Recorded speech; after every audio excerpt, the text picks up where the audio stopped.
Good evening, ladies and gentlemen out there in YouTube land. I am Deleted Scenes, human being, American, YouTube Ronin. I would like to welcome you to episode 50 of The Other Side of Midnight. Already in the chat, friend of the channel, Matt Cheatwood. Was the first here as of almost an hour ago. My stalkerazzi, Lady V Elements. Friend of the channel and channel member, JPRPH1.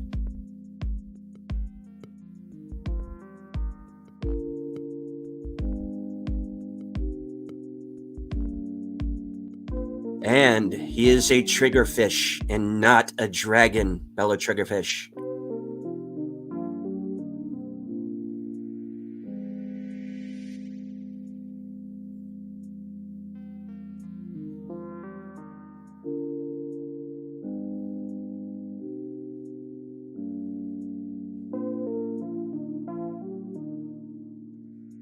Friend of the channel, Dadman Walking.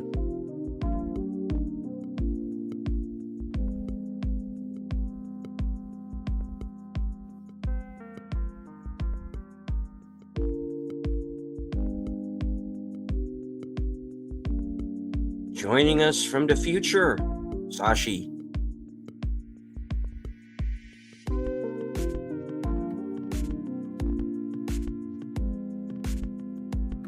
The Clue Channel.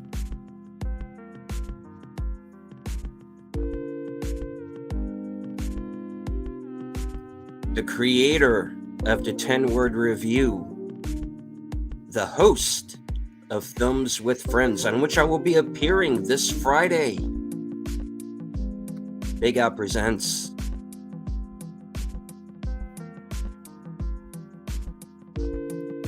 Al, if you would like the link, DM me, please.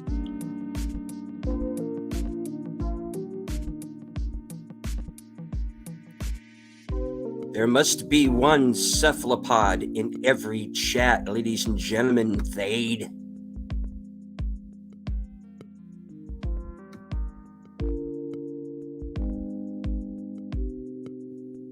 Wilkie's Movies and Music.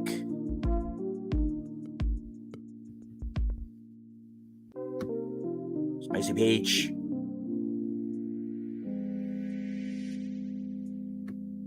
Stark of Iron. Good to see you.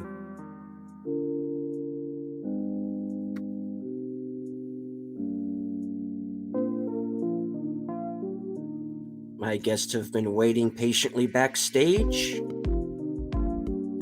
so I'm going to bring them on. I'd also like to thank everyone joining us on Twitter and Rumble tonight. I can't see you, but I know you're there. Bluff Chick Productions herself, Connie Cleary. Hello. Loyal Blue Wrench, the bird woman of YouTube. Something dark side blast. Fucking, I don't know. Something. Drops the F-bomb and we're not even 5 minutes into the show. I know. Okay. Well, I had to do that. It is an after midnight show. Exactly. So. Yeah. Post Watershed. And of course, the reason I know you are all really here, Netters Network. Right. Good evening, everyone. I'm surprised you didn't introduce me as she with the smoldering apple. Right. Well, Yeah. also true. Yeah. It goes without saying. Okay. You didn't see it. Yeah. I mean, I think it's very clear. I mean, it's rather hypnotic. Well, thank you. Hey. Oh, no, sorry. Yeah, no. Nope. I'll be good. Never. All right.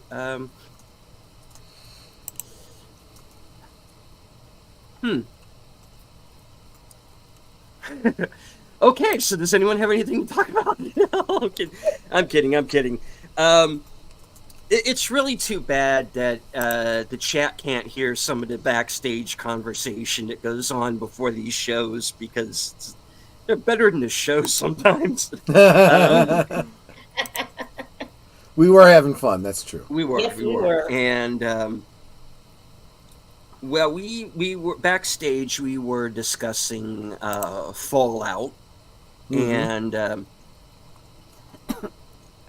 as those of you who have been watching my channel know, that I do a watch party of Fallout with Jedi Bill every Wednesday, and this upcoming Wednesday at I believe 7:00. Right, 7:00. We're going to be watching episodes 6 and 7. So I'm only up to number 5, and episode 5 was a bit of what I would call a shoe leather episode. You know, it's people going to places. They're Yeah. And from what Troy is telling me, well, you've seen the whole season. Without going into spoilers, what were your thoughts? Yeah, I've really enjoyed it. Let's put it this way: we watched. Netter didn't have a choice in the matter because I just kept playing it, but I binged it this weekend and watched the whole series in 2 days. So yeah, I obviously really did want to see it. I was saying that it's and yeah, I definitely don't want to spoil anything for you because I had so much fun watching it. I want you to get all of the goodness out of it too. I came at it not having ever played any of the games, only knowing the basic concept behind the games. Now, after seeing this season, I want to go and check out all the various YouTube channels that, talk about the lore and whatnot. I want to find out more about it. I've also heard from other people talking about it. Yeah, it did the same thing, Bella. That apparently the fans of the game were pleased that it, did not run afoul of any of the lore and in fact is considered to be in canon with the games. So just from someone who, has spent the past, 5 years to 10 years of having their franchises completely ripped to crap by people that don't care, I can certainly appreciate that about this. And so as soon as we were coming up on the end of the last episode, while it was playing, I went and I Googled to see, yep, it's got a second season coming. So something to look forward to. Yeah, from what I'm understanding is Theta's saying it was a little different lore-wise. For the most part, I understand it is pretty close to the games. So it helps that the actors studied the lore. Yeah. Ella Purnell, who's the lead in the show, Lucy, was really ingratiated herself with the fans by playing the games, studying the lore. Because this was something where in front of and behind the camera, they seem to care about the source material. Yeah. Now, I haven't played the games either, and I am really digging the show so far. So yeah, like I said, I did not play the games. I only knew the bare minimum of the concept of the games, and I totally enjoyed it. And, I figured it was probably going to deviate from the lore, so I was like, well, I'm enjoying it. Don't know how the game players are enjoying it, but everything that I've heard from people that are, are into that particular franchise are like, yep, nope, this is good. And And good evening to Mark Malikoff. Hey, This is, Mark. Hey, Good Mark. to see you. Hello. Oh, hi, Mark. Oh, hi, Mark. How you doing? I did not hit her. It's not true. It's bullshit. I did not. Oh, hi, Mark. I did Anyway. not. I did not. I did not. Yeah, that's definitely going to be a watch party on a Monday night. Definitely. Okay, it's something that doesn't miss all over canon. I may have to see this when I have time. Yeah. This is a bit of a cheat for me. This is a show I bring up a number of times because I was so obsessed about it. Fallout has the same producers and a lot of the same people behind the scenes and in front of the camera too, as it turns out, who did Person of Interest, Oh, okay. which was a show I was a big fan of. Ran for 5 years. That had its own mythology that it built up over the seasons and never cheated on it once. So yeah, I mean, I'll bet it Stark really- of Iron was watching Fallout and saying, I could have made that armor better. oh. And I don't want to forget the chat. So Triggerfish says Lucy Ella really did a great job, and she was not portrayed as the modern girl boss trope. Quite refreshing.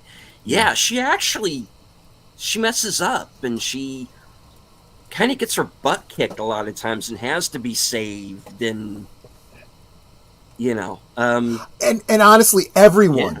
kind of everyone kind does. of has to. Yeah. You know, Maximus, too, is not,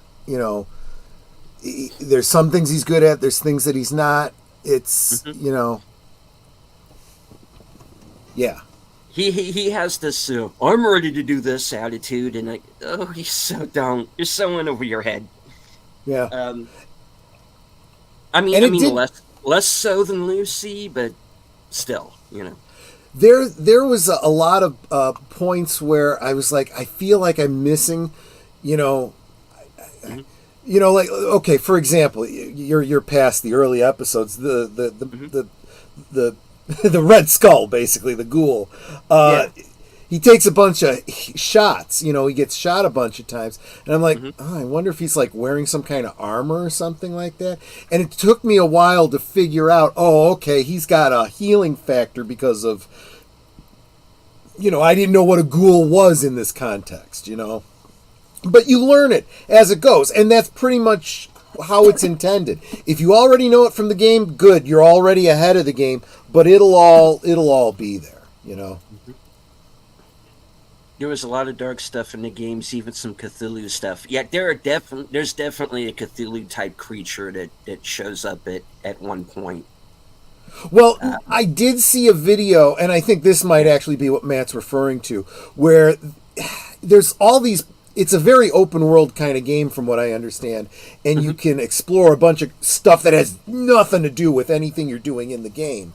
And there is one place that's in a remote area that you have no business going to, that you can go and explore, and it's like a temple to Cthulhu or something like that. It's like, it's like, oh my gosh. So, yeah, I'm going to be digging into this lore, Matt. This is something that, yeah. Well, you know how I am if you watch on Tuesdays with the Sparkwood and 21, the Twin Peaks stuff. So, The one thing about Fallout, we're watching it, and Lucy starts off, she's got her backpack with all of her supplies and everything, and she comfortably goes striding out, and it's got to be a day later she loses all her crap. And it's like, Yeah. okay, you've lost everything, but you're still able to forage on, apparently with no food, no Right. water, nothing for shelter. Okay. And I just want to real quick shout out all of y'all that are doing the rounds, going to all of our different simulcasts and dropping highs and just supporting us that way. You guys are super, super encouraging. Yes, indeed. Please do. And speaking of encouraging, Joe's Atmosphere for $1.99. What are we into tonight, folks? Hail to everyone. Good to see you. Yeah, tonight it's Fallout, I guess. Well, at least that's where we're starting out. Yeah. Yeah, starting. And you know what? Right from the very beginning of the first episode, that's called The End. I'm like, oh, this is brilliant. This is brilliant. I do like when they're, in the Fallout world, but then they go back to when it kind of all started type of thing.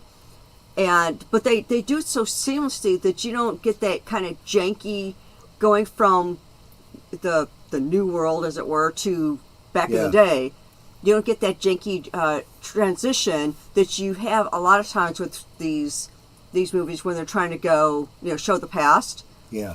This was very seamless. Right. And it would be like, oh, wait, we're in the past again. Okay. There are a couple of great transitions where you don't realize when you're looking at, and they play around with that a little bit, especially with the cowboy and his wife and his daughter. Mm-hmm. There's you don't know where they are in their relationship necessarily, and they play at it, and then actually, this is a minor spoiler if you haven't already gotten to it, Stephen. There's a flashback to him flirting with his wife. And they're flirting in such a way like maybe this is when they first met, you know? And then all of a sudden his daughter comes running in. Hey, what are you guys talking about or whatever? No, she's like, hey, Toffee. Toffee, yeah, that's what it was. Toffee, and so it pulls you out of it. You're like, oh, okay, they're already married and they're playing around. This isn't, as far back as I thought it was. I love that. I really love that. That is a great, just from a pure storytelling point of view, it's a great way, excuse me, to make you get into these characters and sympathize with them and associate with them, of course, again, this shouldn't be a spoiler because you should kind of see it coming. There's a lot of people that you like, that you don't like at the end, and that you didn't like to be before, that you end up liking by the end, and they twist everything all up on its head, and so but that's part of it too. That's when it's a gut punch, right? You're like, oh no, please say it isn't so. Yeah, it's so. And this whole thing about actors studying the lore and stuff. Your favorite lore-heavy franchises are pretty darn awesome when you hear the behind the scenes of, the actor played the game or read the comic book or whatever, or the director had the comic book on set and had it open to a certain page, to use as inspiration and to, reference to, and, this is what I heard about the Christopher Nolan Batman movies, for example, that he had Christian Bale reading The Long Halloween and so forth. And so then to find out that this lead actress was playing the video games and stuff, I'm like, okay, she knows what she's conveying, as opposed to, all these people now that are in the franchises that are failing, where, oh no, you shouldn't know anything about it, just forget it, we're doing our own thing. Well, that right away should send out the flare that this is going to suck, because this isn't what the fans want. They don't want your thing, they want the thing. And Stark of Iron for $5. Keep on keeping on, Deleted. Thank you. I very much will. I'm not going anywhere. You're all stuck with me. You keep feeding the squirrels, they keep coming back. YouTube will be mine. Pretty soon you all bow down before me. Absolutely. I will bow before no man. I don't even bow before my husband.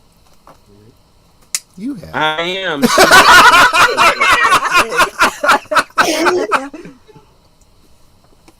She's like, okay, I don't know how to even respond to that one. I was going to say you were laying down at the time, but... Well, yeah. Okay. This is after midnight, right? We are post watershed, so just And remember, we're the old married couple. right. That's true. Indeed. Yeah, there's some jokes that I can make, but they would be spoilers for Fallout, and I don't want to ruin it for you. Get it? Riggerfish says, I've been playing Fallout 76 with my brother in Germany. He's really urged me to do it. Been having a blast since it is Wow. online, and we can experience the world together. Indeed. Oh, is it a multiplayer type of situation? They if it's an open world game, they really should, you know. Yeah. Stark says, agreed. I did have some gripes about the fact that they installed thrusters in the T60, making it a Model G, as the F-Series back didn't have that. With a massive back unit for a jet jumping. Okay. Well, I don't know if you've seen it all the way to the end, but there is, and again, I don't know, given the dates that this show is taking place as opposed to when the different games are taking place, I don't know. But there is a very, very minor spoiler here. It won't ruin anything for you, Stephen. But there is a line in this last episode where someone makes a reference to something about the suit. I wonder if they fixed that in this current model because they hadn't in the last one or whatever the thing was. So I'm wondering if they're even actually acknowledging the different models that you're talking about. And Joe's Atmosphere says, Fallout was good. I enjoyed it. Loved Gordon Lucy. Not a fan of Maximus. Yeah, he... And I don't know if it's just the actor or if it's just the writing. He's the weak link. To be honest. Yeah. He gets better. He does get better. And I do feel like it is partly how the character is written because... And it's definitely one of those kind of characters that I could see progressing and growing. Because it's very clear... And Lucy does this too, actually. They start out in one place with their ideas and beliefs about the world, and they learn a lot as they go. And they have to do some growing up, you know, and not be quite so naive. Maximus does that a lot throughout this thing. One of the things I did note to Netter, and I'm sure because you said you've seen episode 5 already, you've got to now know that those two end up for an extended time, you know, together.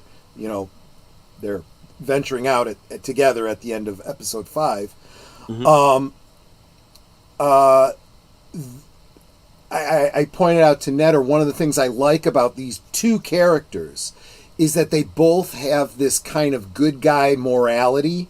Maybe it's a little naive, but thus far, you know, they're going to stick to it as best they can. As much as, you know, every time they find themselves in a bad circumstance where it's like, okay, they're going to give up their morals, they're going to, you know, lowest common denominator kind of thing, they kind of don't, you know? And I'm like, that's kind of refreshing, because there isn't much modern storytelling that preserves that. It's all this anti-hero, you know, the bad guy is just misunderstood, and the goody-goody always, you know, fails, and, you know, hypocrites and whatever, you know, it's this nihilism that I'm really getting sick of. And talk about nihilism. This should be all 100% nihilism. And the fact that there is this vein of, well, why do we continue unless we're continuing for something better? I'm like, that's what this should be all about, right? Yeah. Mm-hmm.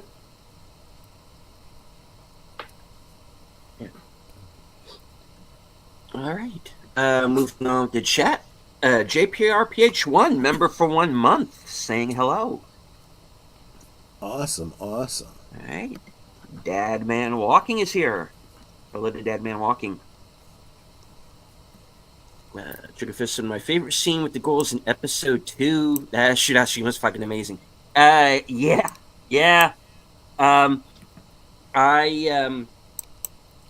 Again, another person of interest connection between that show and Fallout. Michael Emerson showing back up, and having the trusty canine sidekick again, and yeah, I was expecting some things in episode 2 to go a little bit different than they did.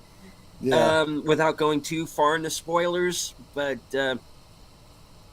let's just say that someone I was not expecting to see without certain body parts wound up without certain body parts. Yeah. Okay. It's gonna be like that. A lot of people lose body parts. That's Yeah, they pretty do. much how this goes. Yeah. Yeah. All right. Triggerfest says you can do side quests and explore all kinds of stuff. A TV show can never replicate that sort of thing. That's why video games exist, indeed.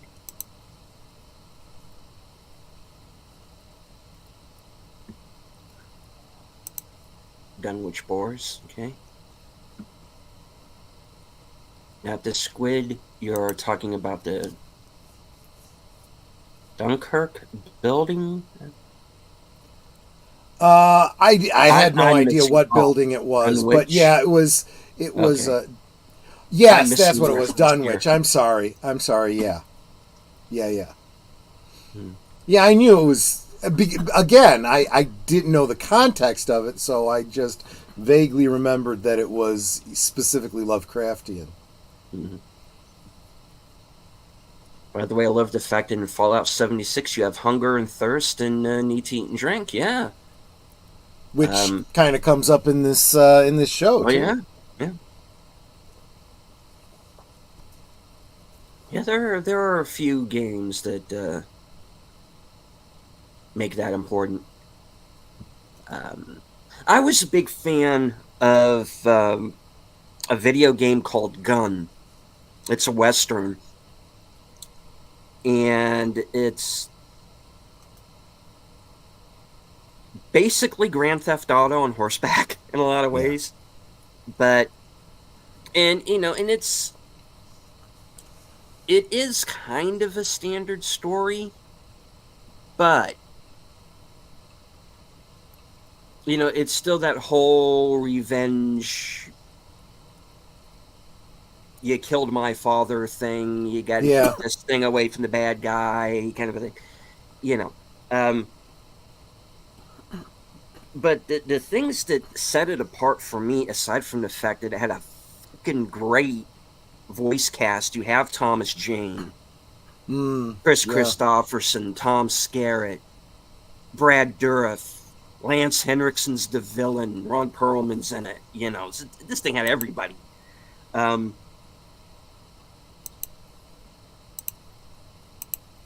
Is within the construct of the game that there are these things that you have to do that are sort of normal things. You have to take care of the horse or the horse is going to die.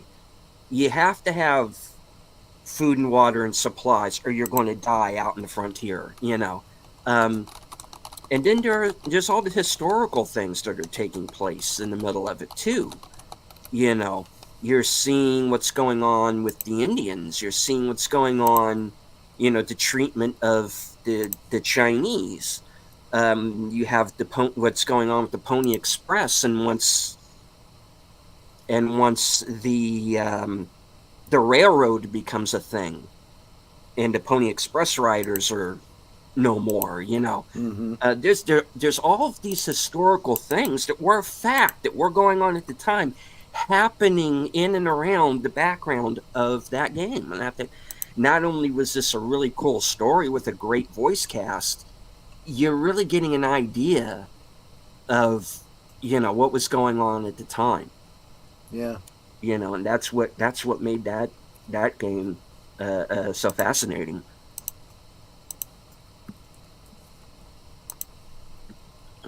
I don't want to lose the chat because you guys are really jumping, and thank you once again all for being here. If you play Fallout 4, there's a survival difficulty setting. I only play on that. I start out on the easy, because I just suck at a lot of these games. It's like I'm at a point when it comes to video games where I'd rather just watch my friends' gamer channels than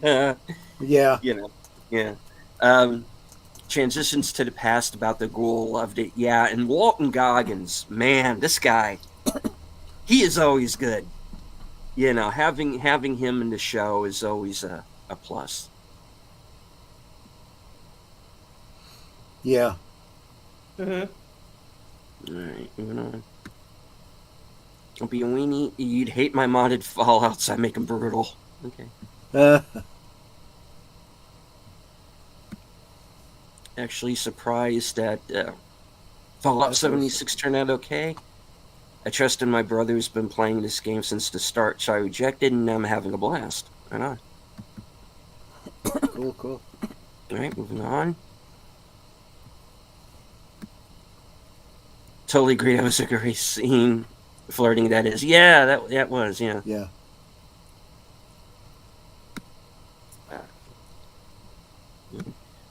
Someone is working on a first-person shooter view version of Fallout 2. I saw that. Wow. I have to keep an eye out for that. Most definitely. Oh, okay.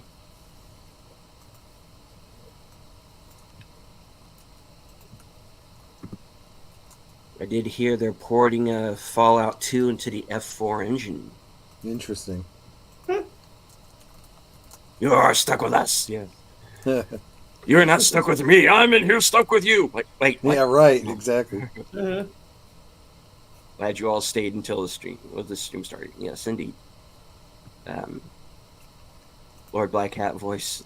Truly, this server is yours. How hilarious. Klingons now before no one lived Spatleth. That's true. Pecha. No spoilers. Yeah, no.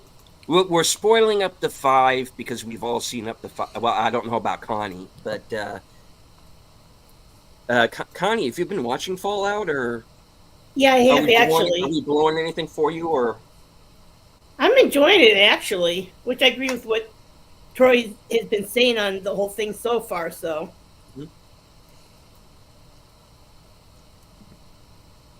So Zack Snyder decided the fans wanted slow motion wheat harvesting. Oh, God. Yeah, exactly. Get me started on fucking Rebel Moon.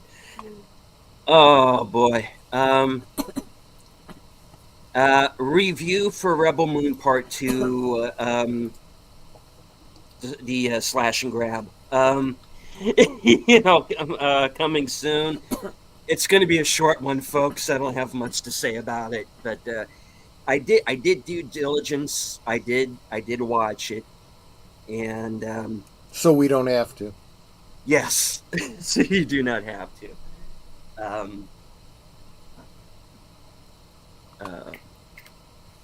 Fallout 76 is an MMO. Okay.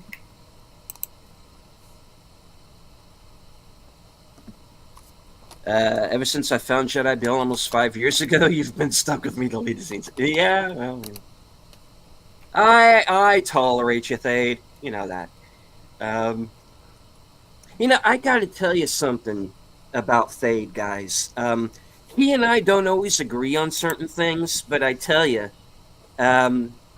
he has stuck with me and has always been a supporter of my channel and of other channels, in particular Bill's. We've been on streams together. We will continue to be on streams together. Thade's a good guy, folks. So,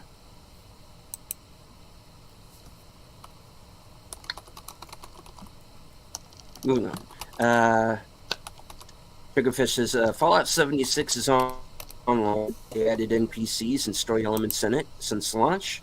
It's quite good now. The game was a disaster when it launched, but it's good now. It can all roleplay.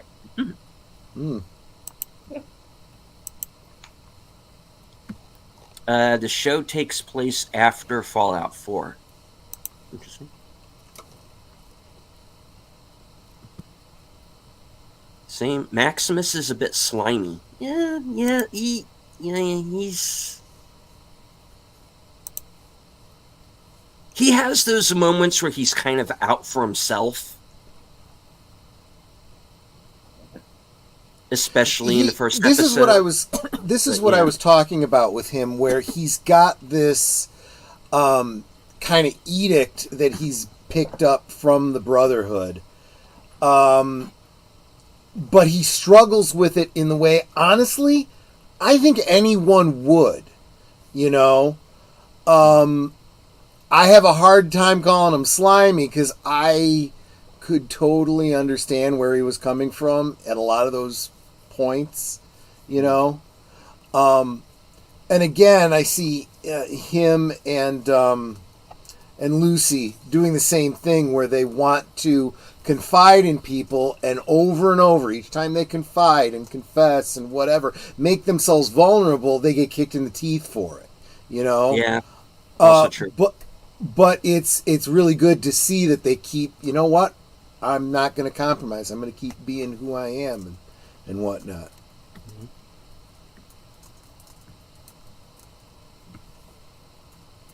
Goal's name is Cooper Howard. He can do no wrong. Yes. Yeah, let me see. Maximus is definitely, I'm a going along with it kind of guy, and I think he's supposed to be that way. Maximus is a flake. The actor for Maximus can't act his way out of a wet paper sack. It's called character development. Yeah, because, I mean, you gotta give him some kind of place to start from. It's like, I get what they're trying to do with him, but I don't, like I said, I don't know. Is it him or is it the writing for the character? And that's, yeah. I'm not sold on it. I'm not sold on the character yet. Yeah. The thing too is, like I said, there's similarities between his character and Lucy, but they focus on Lucy more. Mm-hmm. So it's a slower uptick to see it coming from Maximus. Mm-hmm. Lucy is now definitely a changed person. I actually enjoy that. Yeah. Mm-hmm. Lucy and Goal are developing great.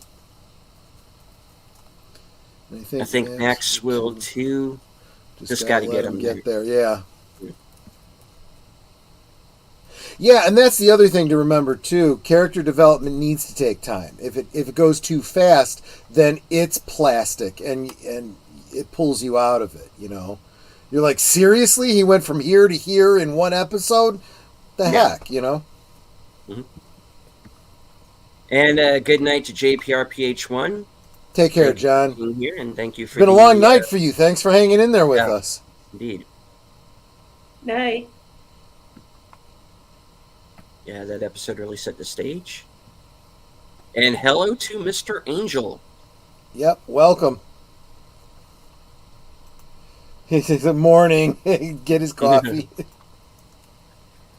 Lucy is in the control vault. What that is a population intended to operate within the meritocracy and with the intent to repopulate the surface. Many vaults don't Lucy. Yeah. In the later episodes that Steven hasn't gotten to, they like all but say that exactly. Yeah. Maximus has a curve in the last couple of episodes that make him somewhat likable. Yeah, well, you know. Like I said, they're getting there. Slowly. See, he started choosing to do the right thing, so he has potential hero juice. Yeah.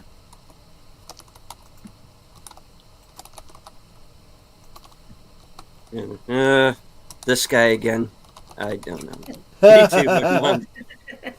Yeah. Yes, and members, for those of you in the chat who are listening or who might be listening to the show later, I want to do 2 member streams this month. At least 2, and I want to be able to do one sometime this week. It's just got to be a matter of me being able to nail down the time and whether or not I'm going to be well enough to do it. I'm feeling a little better right at the moment, but I'm still not 100%. So I will let everyone know between now and then, so as many of you as possible can come in and be involved. All right. As Joe's Atmosphere says, I tell you what's refreshing, a hero's journey for a female character. Lucy isn't a Mary Sue. Y'all taking notes, Yeah. Disney? Yeah? Yeah, exactly. Leave you alone. Just keep watching to the end and let me know what you think of them once you're done. To talk about Maximus. Yeah, okay. Mm-hmm. It would be hilarious if Lucy hooks up with the goal instead of Max.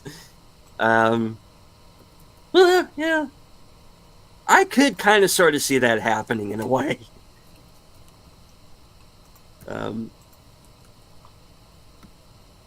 Likewise. Kind of clear, number 1 month. Thank you. And you know why? It's thank because you, that's sir. when you got your membership activated, was a month ago. Mhm. Indeed. And thank you, Stark of Iron, for becoming a new member.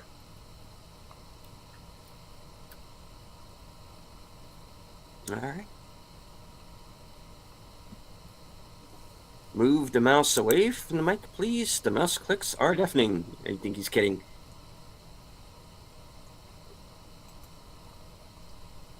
It is what it is. All right. Let's see. I'm waiting for the second season of Twisted Metal because they're finally going to get into the tournament and the battles between the drivers. I haven't seen Twisted Metal yet, so I can't really speak to that. I haven't really heard much about it either way, really, for or against. So Yeah. I can't speak to it.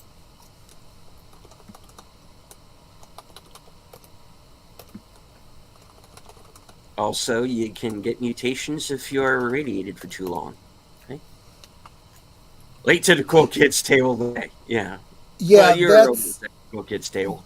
I see. That's the other thing. I was like, okay, they're very clearly playing with a, fictional comic bookish kind of idea about how radiation works and stuff like that. GTA on horseback, you mean Red Dead Redemption 2. But there are definitely some parallels between Gun and Red Dead Redemption. I kind of like to think of Gun as kind of the missing link between the two.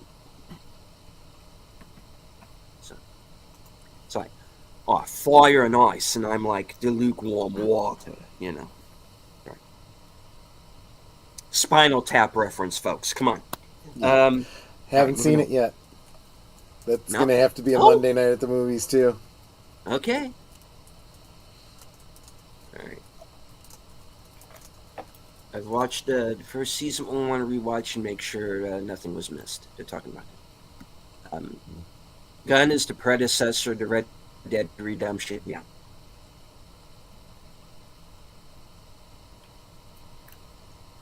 All right, and JPRPH1 with the super sticker for $9.99. Thank you again, sir. I think you've single-handedly financed this broadcast. Yep. I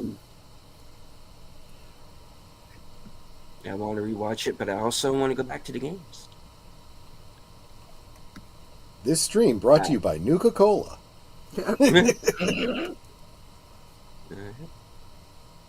Moving on.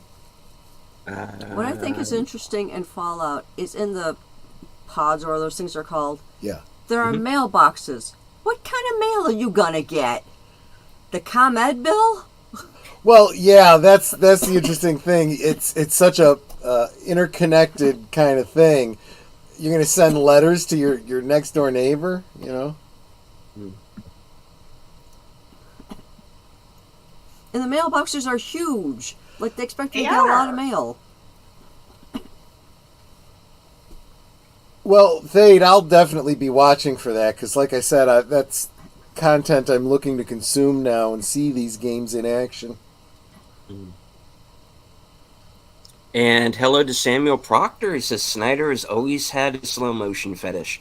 Yeah, but in Rebel Moon, he's putting it in places where it doesn't need to be, and all it is just dragging out the runtime. All right, that movie could easily have been 2 hours long.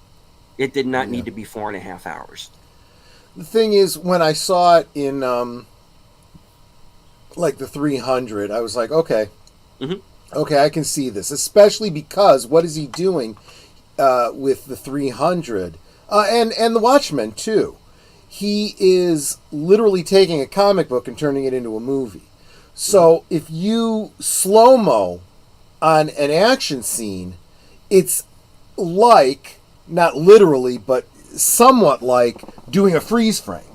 You know, it's not a freeze frame. It continues the motion because it is an action segment, but it's reminding you this is a cell from a comic book. There, it makes sense. Rebel Moon does not. He is not adapting a comic book there. You know? If anything, it's just a cheap Star Wars ripoff. Yeah. That Kathleen Kennedy said no to. So that should have been the first step off. You know? I tell you, there is one slow motion shot in part 2 that I thought, wow, that was actually pretty good. But the rest of them really weren't necessary, you know.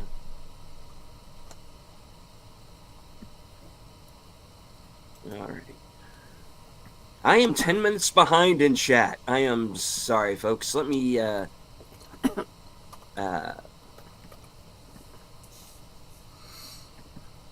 well, you got a lot of people here with the multiple streams and whatnot. Yes. And once again, thank all of you for being here, having one of our biggest audiences. So thank you all once again for being here. And of course, yes, there is Stade's link. Please go over and give him a follow.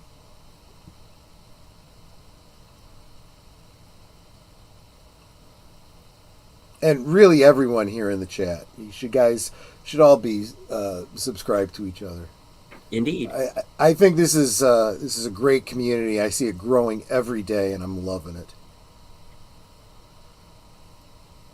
And hello to Tim Hayes. Yeah. You need to hook a Snortopoopas Q-Bar. Humans have had their chance. Yeah, he's a good guy too. Yep. I see him in a lot of chats. with just a great name, Snortopoopas, right there. Yeah. Of course, if he lived in the Fallout world, he'd have 2 heads, right? Well, of course. Because that's how mutations work. Only occasionally fast character development can be believable. I've seen it happen. How to Train Your Dragon comes to mind. Well, now, yeah, keep in mind, there is also the difference between a series and a film. A film, you expect everything to go a lot quicker because you have to go from beginning to middle to end. But if your story takes place over, multiple stories, you gotta pace it accordingly. That's another thing that I think a lot of writers, in the entertainment industry these days don't understand, and that's pacing. Now, I mean, you could also blame that on the fact that they write things for one medium and then suddenly it becomes something else. They create a movie and then suddenly they need to turn it into a streaming series, so they got to stretch it out. I honestly believe that's what happened to Book of Boba Fett and Obi-Wan and all these others that were meant to be movies and then were reimagined as streaming series. Well, and then everyone's like, this takes forever, it drags, and it's like, yeah, That's because Star Wars movies are supposed to be Star Wars movies. They're moving like this all the time. And you get, in the middle of the action, you're getting lines that are giving you lore. And, it's constant. You got to pay attention. And we've discussed this and folks, please go back and watch the episode of Friday Night Last Call when Troy and I and some other guests discussed Book of Boba Fett. Yeah. Yeah. But, yeah, I mean, one of the things I heard people saying about, I can't remember if it was Ahsoka or what it was, long scenes where they're just walking. And there's no talking. And they're walking. And they're walking. And they're not saying anything. It's like, fast forward. All right. It just dead silence. Don't like it. Yeah. And this is, I think I'm still a member. Yes, you are. Well, you should be. I don't think I've lost anybody. I hope I haven't. All right. Give him a break, Deleted Scenes. He's Italian. What are you gonna do? Yeah. Yeah. And hey, Pootie, good to see you. What did I miss? We're talking about Fallout, specifically the first 5 episodes because I haven't seen the rest yet. And I'm a little ahead of you in the comments, so I want to, because he's talking to me directly. Pootie asked me, "Did you watch Ahsoka?" I did not. I have no interest in doing so. I am following this guy who's doing the fan edits. He did the Patterson cut of Obi-Wan, which is how I watched Obi-Wan. It worked way better as a movie than it did as a series. He's done the same thing for Ahsoka, but I'm so not interested. I'm not even going to be checking that, his edited version out. Yeah, Disney can stuff the awful crap. I agree with you, Mark. As you're always saying, defund Disney.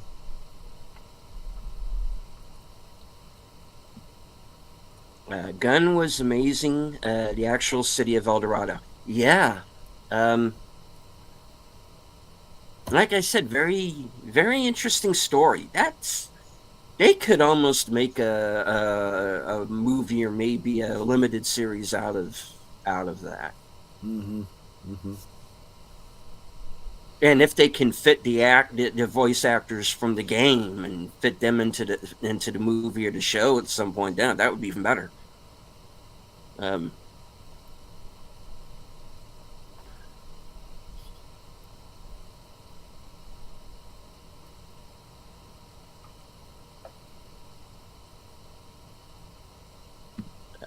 Fade says they should have called that movie Rebel Moon the Snore Giver. Well, I gotta be honest, I did not fall asleep through it because there was more action in it than the other film. But don't let him fool you. He didn't really fall asleep because he's been much. going through Twin Peaks and drinking more coffee than usual. That's why he didn't fall asleep. That too. And about a triggerfish for $20. Oh man, thank you. Great stream, man. Glad you're talking about a topic I can relate to. See you in the wastelands. Yeah. Right on. And of course, for everybody who might not know, want to once again state Wednesday nights at 7 o'clock Eastern. Jedi Bill and I are watching Fallout. We're doing episodes 6 and 7 this week. Hope to see you all there. Yes, and tomorrow night, the Double Dragon double feature, which is Bruce Lee's Enter the Dragon and Barry Gordy's The Last Dragon. Yeah. So, yep. You're going to get some. Looking forward to that. You're going to get some Kung Fu and some Motown. Exactly. Yeah. Exactly. Bruce Lee and Bruce Leroy. Who is the one and only master? Sure enough. the Shogun of Harlem. You know, yeah, it's gonna be fun. All right. Didn't Snyder do a video with the YouTube channel Slow Mo Guys recently? Yeah, I heard something to that effect. Yeah, I didn't bother with it.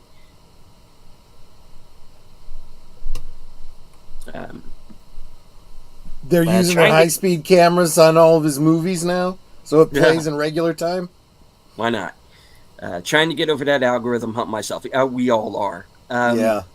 You know, there are channels that are criminally undersubbed. Troy and Edgar's channels are definitely in that category. Aged Boomer should have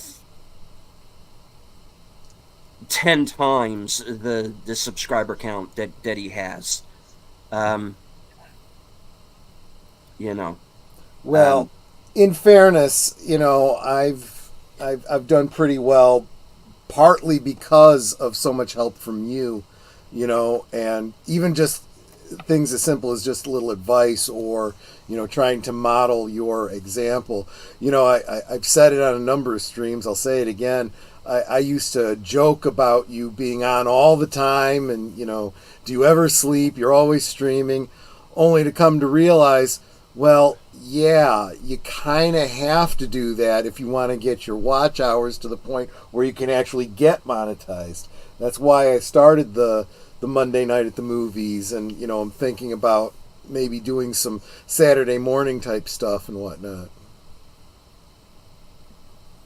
And hello, Six. Oh, hey, Six. Good to see you. Hi, Six. Good to see you.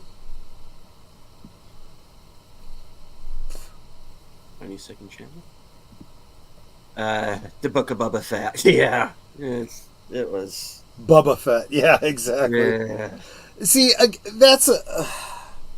And when I heard the rumor that that I still have no reason to believe, that George Lucas was going to be doing something for Disney, you know, some show or some movie or something, I started thinking, you know, if they're going to let George do his Underworld series that he wanted to do, that would dovetail with Book of Boba Fett so well. It would be exactly what we thought Book of Boba Fett was going to be, you know. I don't know. I don't have a great deal of faith that would happen. That would be too much like actually doing something good, but whatever. So did Fallout fall out? No. No, it's been pretty... We've all been saying that we've really enjoyed it. It's really pretty good. One of the things I was saying I don't think I said it on the stream. I think I only said it in the backdrop. If you're concerned about, you know, the modern audience, you know, preachiness and all that kind of stuff, I would say it's only there in the way that so much of sci-fi and fiction has kind of always been, throwing in elements of modern life and modern topics in an oblique way, but not preaching at you with them so much as just saying those are things that have existed and this is people dealing with them. Like, for example, you know, I pointed out that the whole concept of Fallout being about people living in fallout shelter communities and so on and so forth, and stay away from the outside. You'll get contaminated and all this, that, and the other type of stuff. You know, you could very easily some of the commentaries they even make about that. It sounds very much like they're making reference to, you know, the past 4 years, the 2019, 2020, you know, disease of unknown origin, and the lockdowns and all that kind of stuff. But it's a thing that happened, and it's a thing that different people had different reactions to and still have different opinions about to this day. They didn't actually do anything in the show that says you should feel this way, you should be that way, or whatever. So, yeah. Just rewatched John Wayne Alamo. There's a lot of dialogue scenes and some quiet moments. The difference that is that difference there is that it's always with purpose. Exactly. Silent moments should be intentionally silent, not just because there's nothing to do at this moment.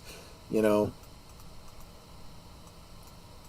There's a lot of things that I've been seeing in a lot of these streaming shows that are silent moments that in any other movie or TV show would be edited out and just get on with it. You know, they start walking and then they're suddenly there.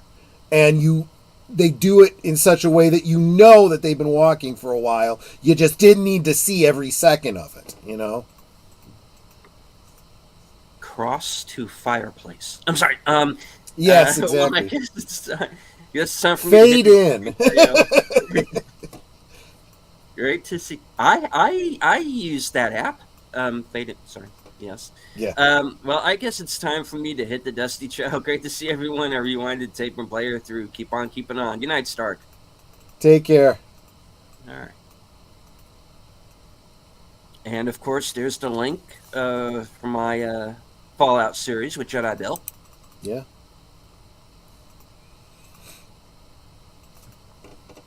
Did you hear that The Crow, the Brandon Lee version of The Crow, be back in cinemas for 2 days this month for the 30th anniversary? I did hear that, yes. Which I think is really funny because I bet you it does better than the remake. Oh, for sure it will. Is it the same? I have to assume it's the same movie company, right?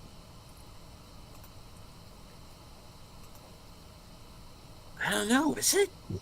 I mean, it would have to be, right?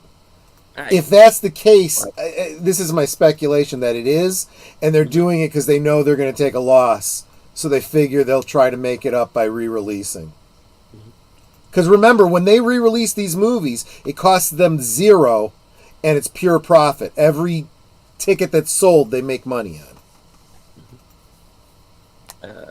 Book of Beta Fett. That wasn't the baddest bounty hunter in the galaxy. That was an old man trying to get into heaven. Yeah. But the thing is that was the part that I dug. That it was this kind of, a Man Called Horse meets Unforgiven. I like that. And then they abandoned it halfway through to do Mandalorian season 2.5. It needed to be a 2-hour movie or a 2.25-hour movie. That's simple. It's half of a show. Putin's cat says the thing is Boba Fett is the same age as Han. He's not the same age as the actor. Okay, I see what you're saying. Yeah. Yeah, they definitely play fast and loose with ages and characters and whatnot. They really do. You mean like in soap operas where a baby's born and the very next day they're a 16-year-old? Right, exactly. Yeah.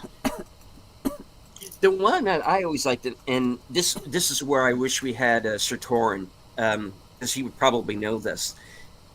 There was a soap opera where like a kid went upstairs to play. Yeah. And never came back. Okay.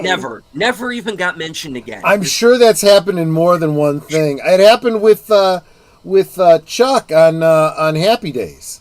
You know, the older brother who just suddenly disappeared. Yeah, supposedly he went off to college. But he's never mentioned again. Yep. You know. Was you watch The Cowboys of John Wayne? I forgot how much I love that movie. Yeah, that is a good one. It also has a very chill kind of cinematography. It just shows the action in well-blocked frames. Doesn't call attention to itself like most modern movies. It took me a while for my overstimulated brain to get used to that kind of camera work. Right? All right. Was that one Star Wars that had Geode? No. No, they left Geode out of that one, Tim. Honestly, Han- Star Wars in the Disney age has just become a whole big joke. It really has. That was Married with Children, where Cousin Seven went upstairs and never came back down. Well, that's what they were. What I'm bringing up, Tim, was what that was referencing. But there was a soap opera that actually had a kid go upstairs and never came back.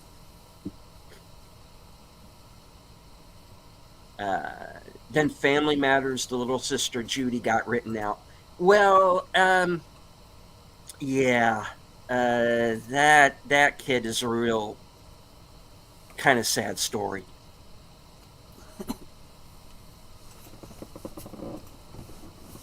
You gonna tell us? I don't know how much I could say.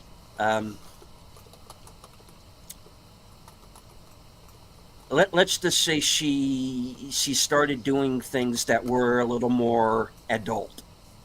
Oh. Yeah. And everything that can go along with that. No, I was asking what the name of the Star Wars series that featured the Rock character called Geode. Those are the High Republic books that has Geode. I don't think he's actually been. I'm calling a rock he now. Listen to this.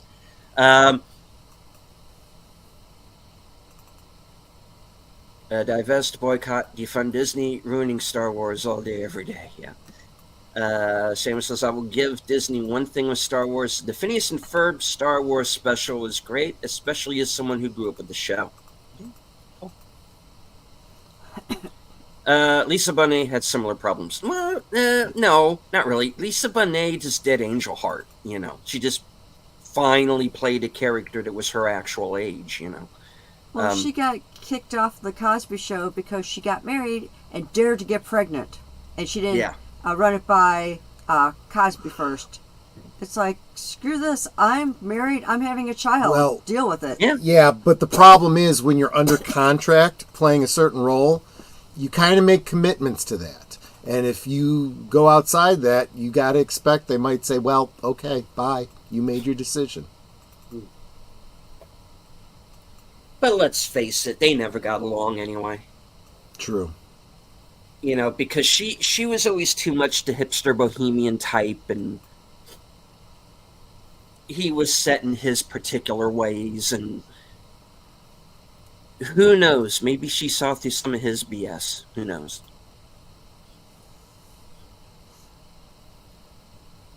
That's right, folks. They wouldn't even let me keep picture pages. Thank you, Hollywood.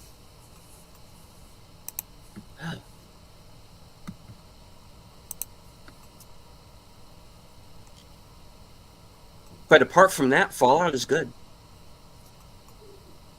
Yep. That's really interesting. Oh, Tim Hayes was asking what the name of the Star Wars series was. That was in the High Republic. The books, the High Republic. Yeah, it's not worth worrying about. It wasn't actually in a live action. They're going to try to canonize some of that stuff with their whatever they're calling it, High Republic series with Acolyte. Yeah. Acolyte. Yeah. That nobody's going to watch. But yet, suddenly, everyone on Twitter will love. And when they do that, I come across any of the Disney bots. I'm just going to talk smack to all of them. Yeah. Yeah. No, it's when the Acolyte comes out. That'll be the first thing they've done in their High Republic thing. Yeah. So yeah, the Acolyte will be the first High Republic era. I mean, if they were smart, they'd just willow that damn thing, but, you know, they're not smart, so whatever. Yeah.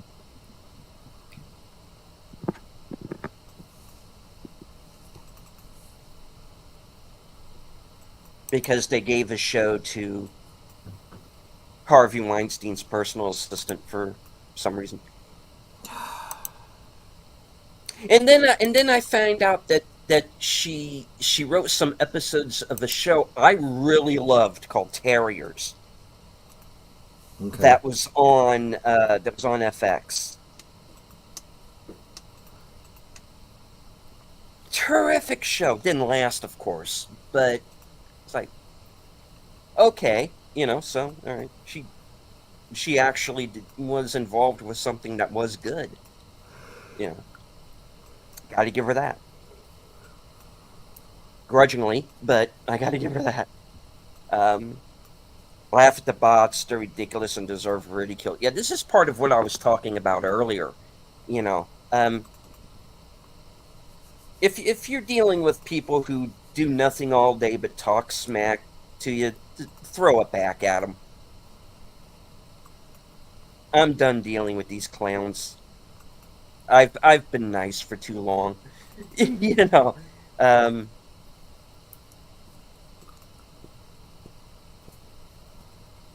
like I said earlier, I think we've been kind of ridden roughshod over for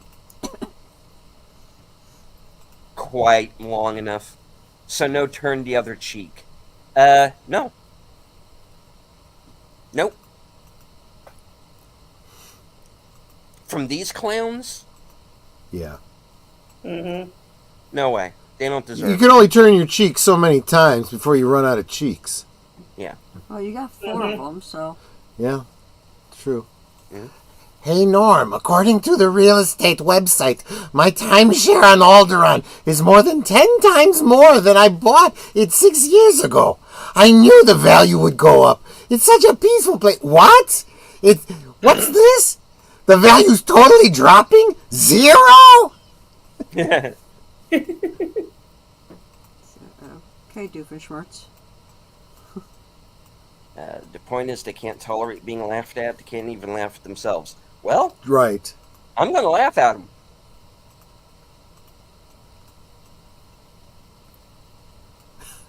I like Pooty says that's when you turn the fist.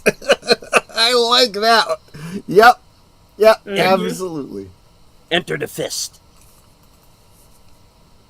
Fists of Fury, even. Enter the fist means enter the drag queen. Okay. Enter the drag queen.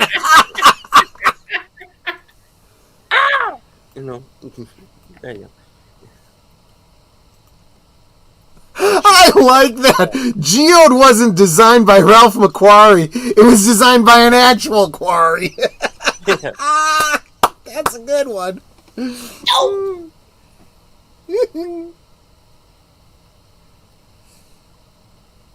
That sounds so wrong. Well, that's the kind of show this is, man. Yep.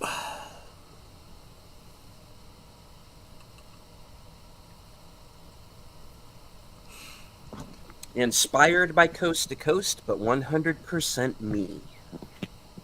Coast to Coast with Space Ghost. All me, all the time.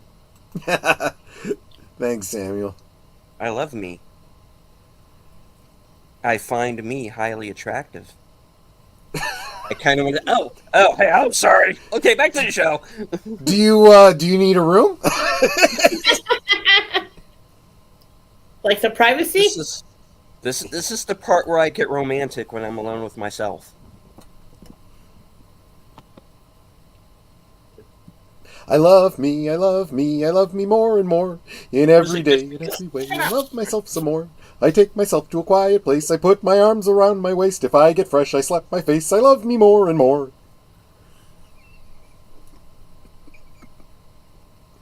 Your tune. Well, Yes. probably. I have found my people. Okay. All right, now, Lady V, you have to stop this. There is the actual Viggo Mortensen. Have at him. I will only fill you with disappointment. Ralph McQuarrie hasn't been hired by Lucasfilm since Return of the Jedi. Yeah, And yet they're using all of his artwork for all their new stuff. Have you noticed that? Mm-hmm. Go figure. Here's the county. You know all those warnings that you get that if you're not using a VPN and blocker and whatnot, people can tap into your cams. Well, that's Lady V they're talking about.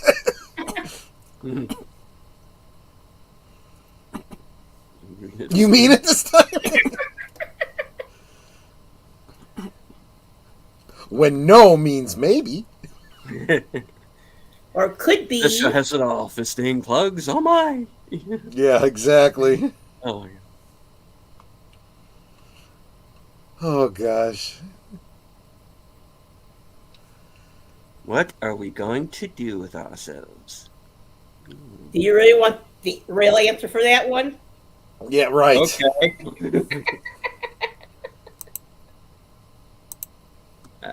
Lucas got a new guy to do the production design of the prequels. I used to know his name. Oh, Who okay. did the... Okay. Well, and I kind of, because when they went to the prequels, everything got really Art Deco, which actually makes sense, in context.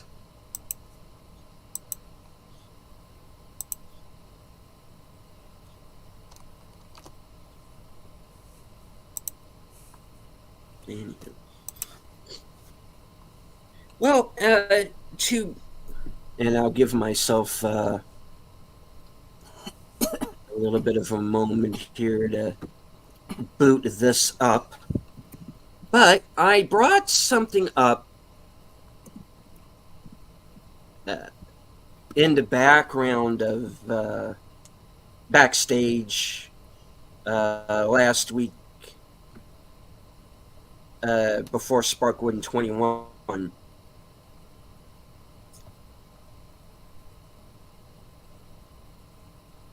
And I did mention that there was a movie that I was going to watch this weekend. And without going too far into it, because I do want to do a review, this is a movie called New Life. And I'm not going to show the whole trailer because I don't want to have to edit this out. Right. But I did see it. I think it was last night or the night before last. And it's really an excellent film. It's probably one of the best ones I've seen so far this year. And it has been a real lean year for film. And it's Haley Aaron from... I looked her up because I wasn't familiar with her. And she's from Young and the Restless. And she's playing a woman who's on the run from a murder charge.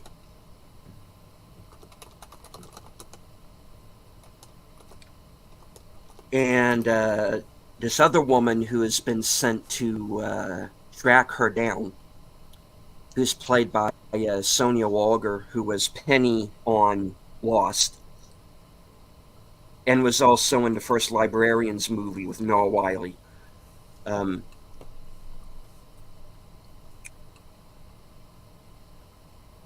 I really don't want to say much more about it than that.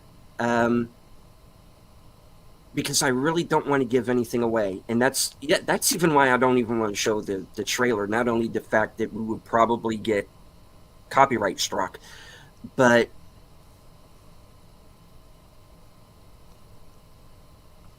my best advice would be go into this movie as blind as possible. But do see it. Because it's not going in the direction you think it's going in.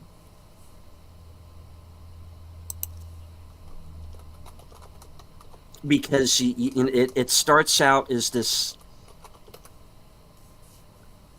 kind of fugitive on the run movie, and it really becomes about something else, and it's really profound. And I don't know how I'm going to review this thing. I might end up just having to do a spoiler review when I get to it. But, folks, go out, see this movie. If it's playing in theaters near you, go see it. If you find it on VOD, because it was day and date, so it's theaters and VOD.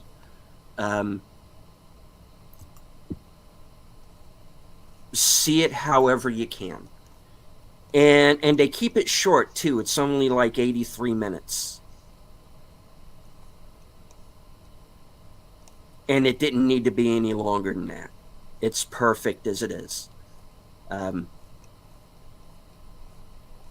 So Deleted recommends New Life.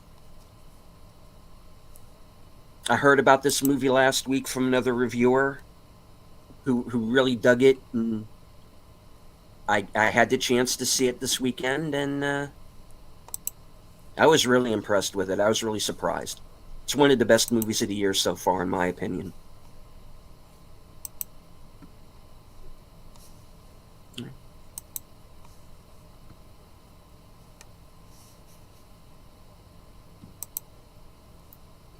There are no theaters near me. Oh. Mm-hmm. Yeah. Well, there are ways around that. True. Which we don't condone. We do not condone. At all. Nope. I cannot suggest that.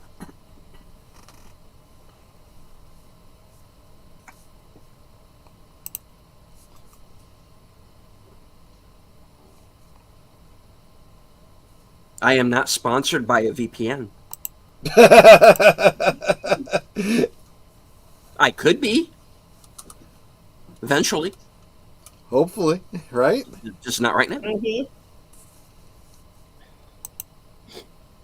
Patient man.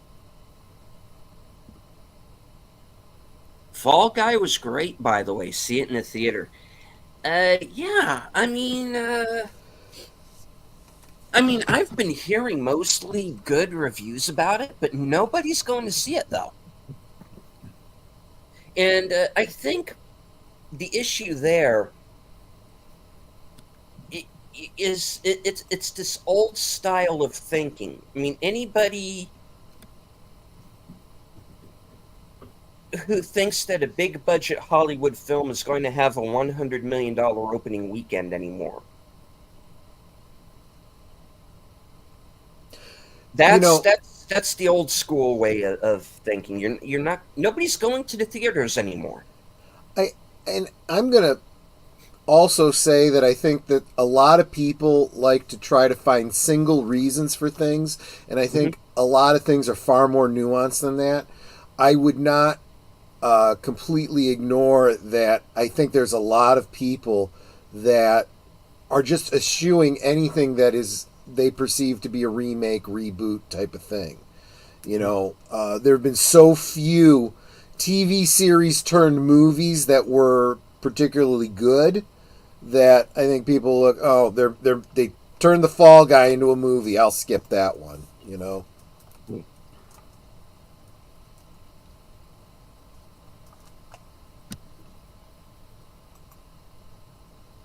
Matt says I haven't seen a trailer for the Fall Guy.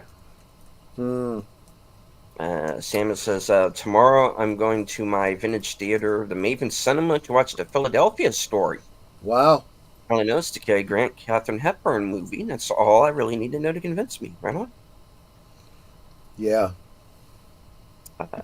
And hello to Dulcimeris. Got here late. I'm missing Star Wars talk. We did have some Star Wars talk. That's true. We went a little bit into it. We've mostly been talking about Fallout, but we did go into Star Wars a little bit. Because I bet Deadpool 3 gets over 100 million in opening. Uh, I don't I don't know. think There's been some news coming out that implies it might be taking some hits. yeah.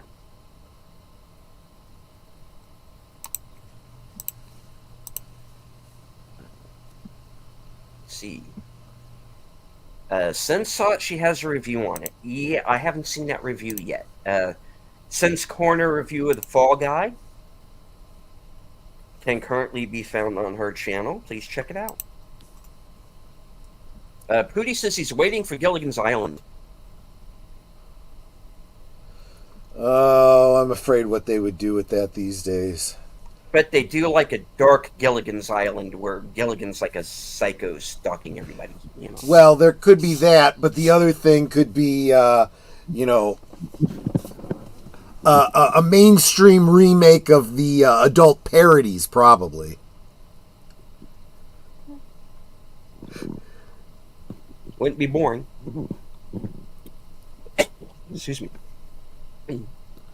Grit TV is what Mark Malnikoff has been watching. All uncredited and without all the stupid warnings before the film starts. Yeah, nice. Nice.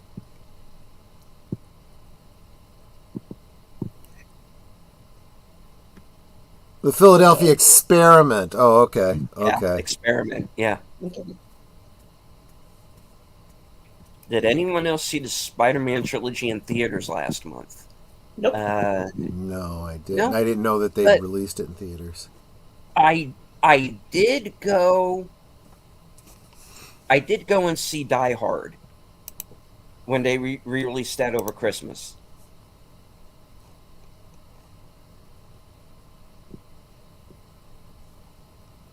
And Die Hard is a Christmas movie. I will have no arguments about that.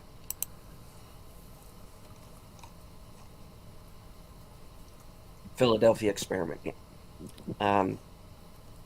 Only 2 movies have a shot at $1 billion this year: Deadpool and Wolverine and Joker 2. Yeah, I just don't think they're going to get that. I don't think either will. I don't think either will. I'll be surprised if he did. Honestly, the more I'm seeing, and Netta really likes we have all the versions of Deadpool on DVD. Because Deadpool rocks. He does, but we may or may. At this point, I'm not even certain we'll be going to the theater to see it. We may just wait for it to come out on DVD. Tim says we've had the Brady Bunch, Addams Family, and Beverly Hillbillies movies. I think it's a bit late for Gilligan's Island. Yeah, because they wouldn't make them as good. Those were actually fairly decent film adaptations, especially the Addams Family. Addams Family was very elevating in a lot of ways, but they would not do that well with Gilligan's Island. I don't believe that talent exists in Hollywood any longer. Mm-hmm. Would Hollywood dare to make a Trapped on an Island movie after what happened? Yeah, it was called Sound of Freedom.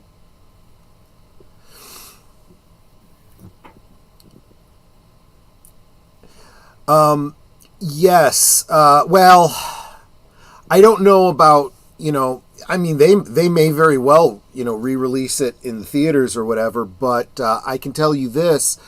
I almost added this to the Geeky Geezers this evening. Me TV is starting a cartoon, Me TV Cartoon Network or whatever, and one of the shows they're bringing back is the Real Ghostbusters, and I'm like, yeah, that's great. That's just in time for the 40th anniversary.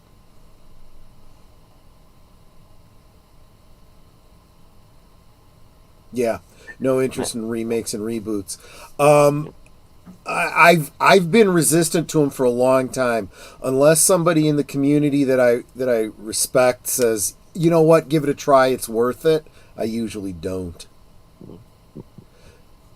Yeah, Fade, I would say Gremlins is even more a Christmas movie than Die Hard.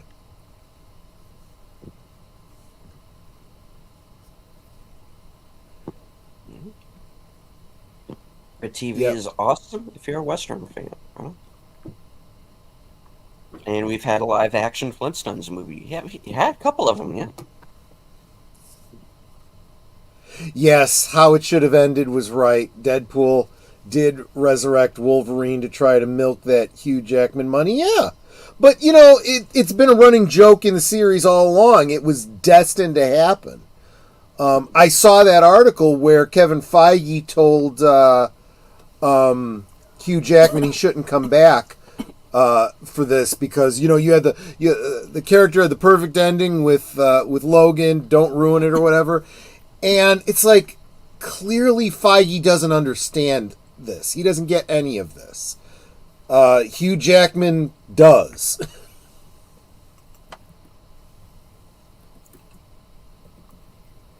Also, makes Yeah, intro. that's true. Yes, they did. Hootie says Bewitched was weird. It was about a movie being made called Bewitched, starring an actress that's also a witch. Yeah. Yeah, I saw that too. And despite the fact that I liked the casting, I felt the tone of the movie was messed up and wrong. I All felt around. like Bewitched, they could have really done something good with it, and they didn't. Real Balls definitely Ghostbusters was dropped. cool. Yeah. I didn't like the weird fake Ghostbusters that had the gorilla. Yeah. Well, see, keep in mind that those Ghostbusters, which of course was Ghost Busters, 2 words, that was Filmation and it predates the movie Ghostbusters. And when Dan Aykroyd and folks wanted to do Ghostbusters, they had to pay royalties to Filmation to use that name.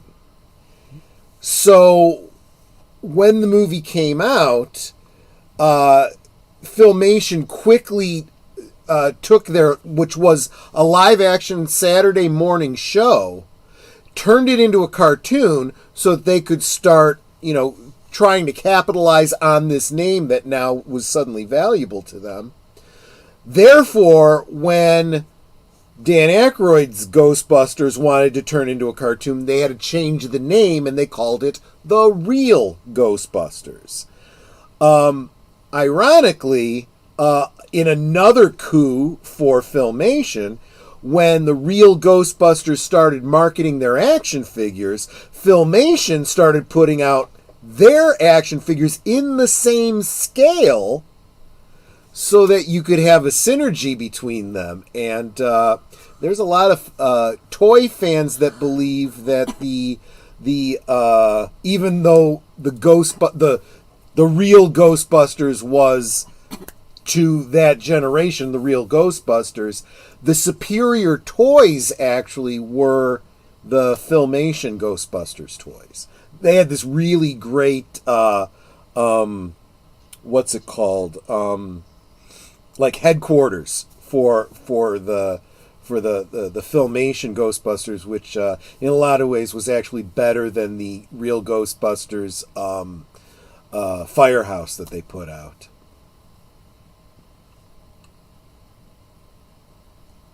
And hello to Stig Kenobi.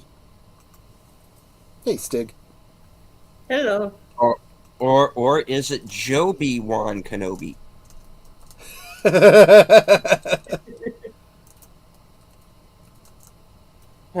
Mark Hamill, what are we ever going to do with you? Yeah. Lord. Mhm. Well, he's gone to the dark side. Whatever. My favorite westerns are Yojimbo and Sanjuro. Right on.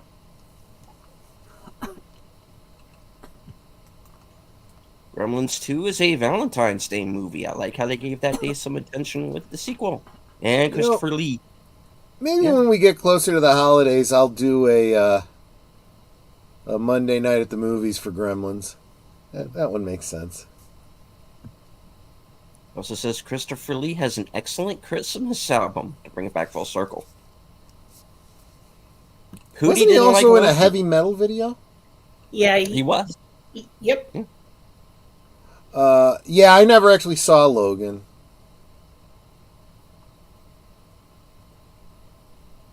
Could have done better.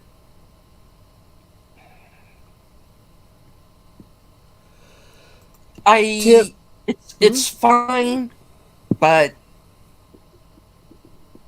I saw the political angle that they threw into it. Oh, I was gonna say it's very much like an Elseworlds kind of what if type of thing, because it's all Yeah. off on its own thing, you know. It's that, but at the same time, you have a movie where a group of kids, most of whom appear to be Hispanic, are getting chased out of the country by a guy named Donald. It's like, really, Mangold? Yeah. You seriously? It's like, you think he was falling off with Indy 5? No, he was falling off with Logan. Yeah. He just stuck a really good movie in between there, Ford v Ferrari, because you couldn't do anything political with that. Yeah.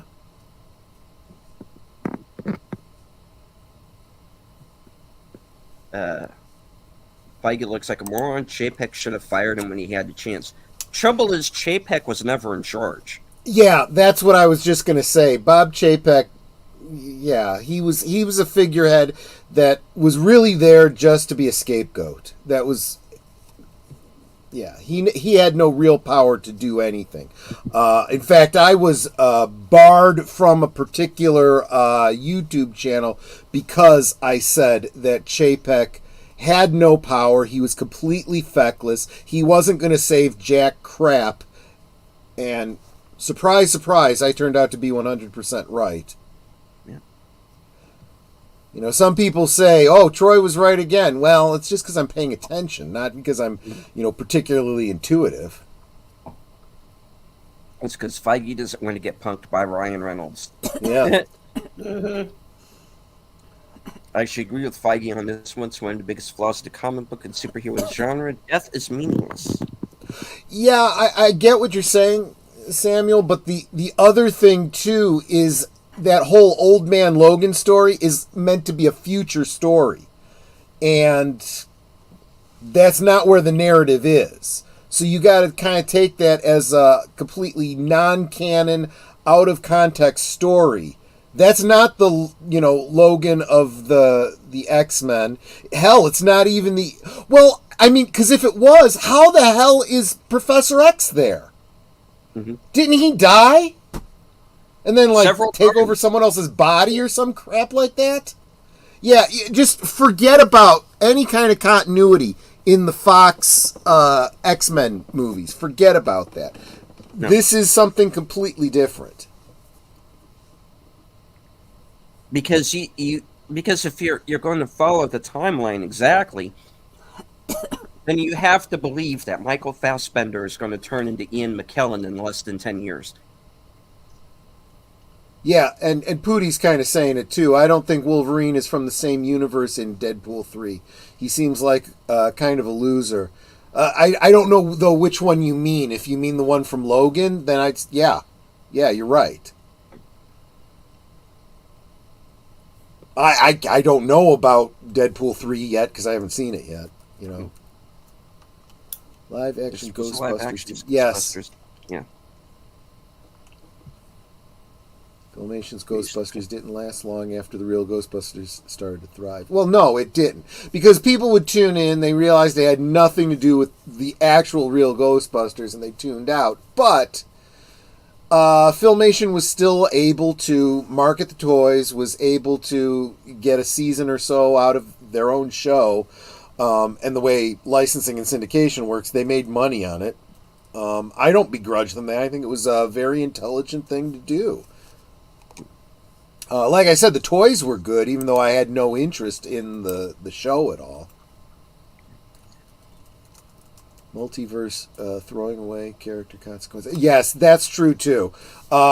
This is what I keep saying. They keep coming up with this multiverse concept because they keep screwing up and they want to go and do do-overs and it's all canon, it's all continuity, just in a different universe. No, you dumbasses. Get one universe right okay, before you try doing multiple universes. You don't have the skill to get one narrative right, let alone a multiverse of narratives. Make sure it's bringing in all those He-Man dollars. Yep. Well, that's true too, yeah. Still have my real Ghostbusters Egon Spengler figure. Cool. And they're being re-released too, Sashi. I don't know if you knew that or not. Hasbro did a reveal on that recently.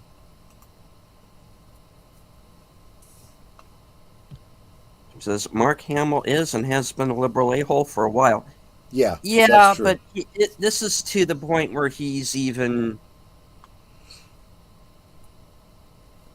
deliberately throwing away half of his fan base. Yeah, he is. Yeah.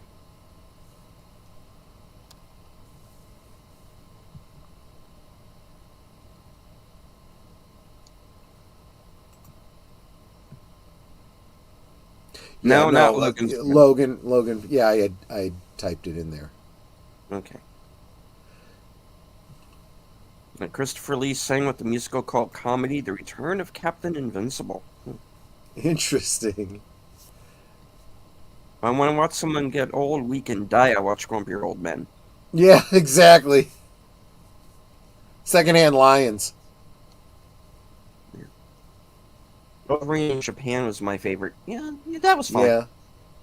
The third act needed some work, but it did set up Logan in its own way. Because remember, at the end, the woman tells him, when you die, you're going to have your heart in your hand. And when he dies, he's holding his daughter's hand. Because she's his heart.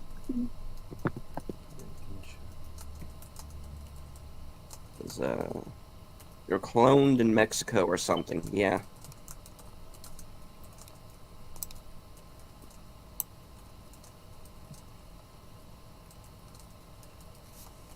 Yeah, I don't think I actually...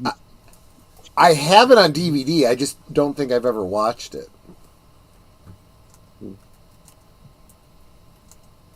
Yeah, I'm sorry, Tim, but he didn't have the authority to do it. I mean, I get what you're saying, and it would have been nice, but I don't think he ever had the authority to do that. He could not do anything. He was frickin' neutered. I say Troy was right at least 3 times. He does. He really does.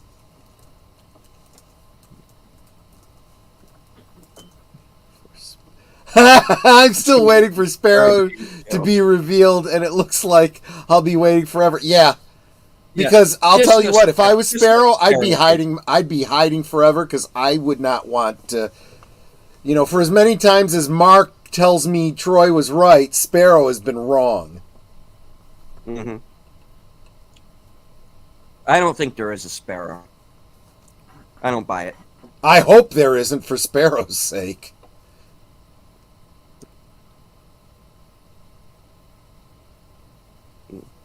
Professor X has a twin that is brain dead. Yeah, actually, are we talking about that female character that's shown up in the comics that I heard about? It's Professor X. He's immune to death. Yeah, well, he keeps dying. Right. He's very good at Well, actually, all the Marvel characters are, apparently. Hmm. It's kind of part of what we were talking about there. And hello, Jason. Professor X took his brother's twin body in X-Men 3. That's just wrong. That's just wrong. So wrong. And welcome, by the way, Jason. Good to see you. You can't really have continuity with any version of a multiverse in comics or film. Hootie says in the Deadpool 3 trailer, he's trying to talk Wolverine into helping him, but Wolverine seems depressed, like he let all the other X-Men die or something. Oh, I hadn't seen that. I've never heard anybody explain how that was suddenly all his fault, unless he killed them all. But the thing about Logan is Logan implies that it was Professor X that killed all the X-Men, and even that didn't explain everything.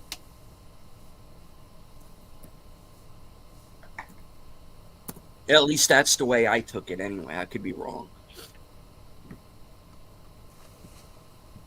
Although I could, not having seen that, just based on what you're describing here, I could postulate that what they're doing is they're bringing in Hugh Jackman as Wolverine with the expectation that Disney is going to do some other X-Men thing, completely recasting everybody, using their whole multiversal Jaja bullshit, whatever. I don't know. I'm just spitballing here because who the fuck knows anymore at this point. The OG X-Men movies in its own verse, and then the younger version is in their own verse, and it all has to be explained in age reach past. I could, well. And of course, then you have Wolverine who never ages, so.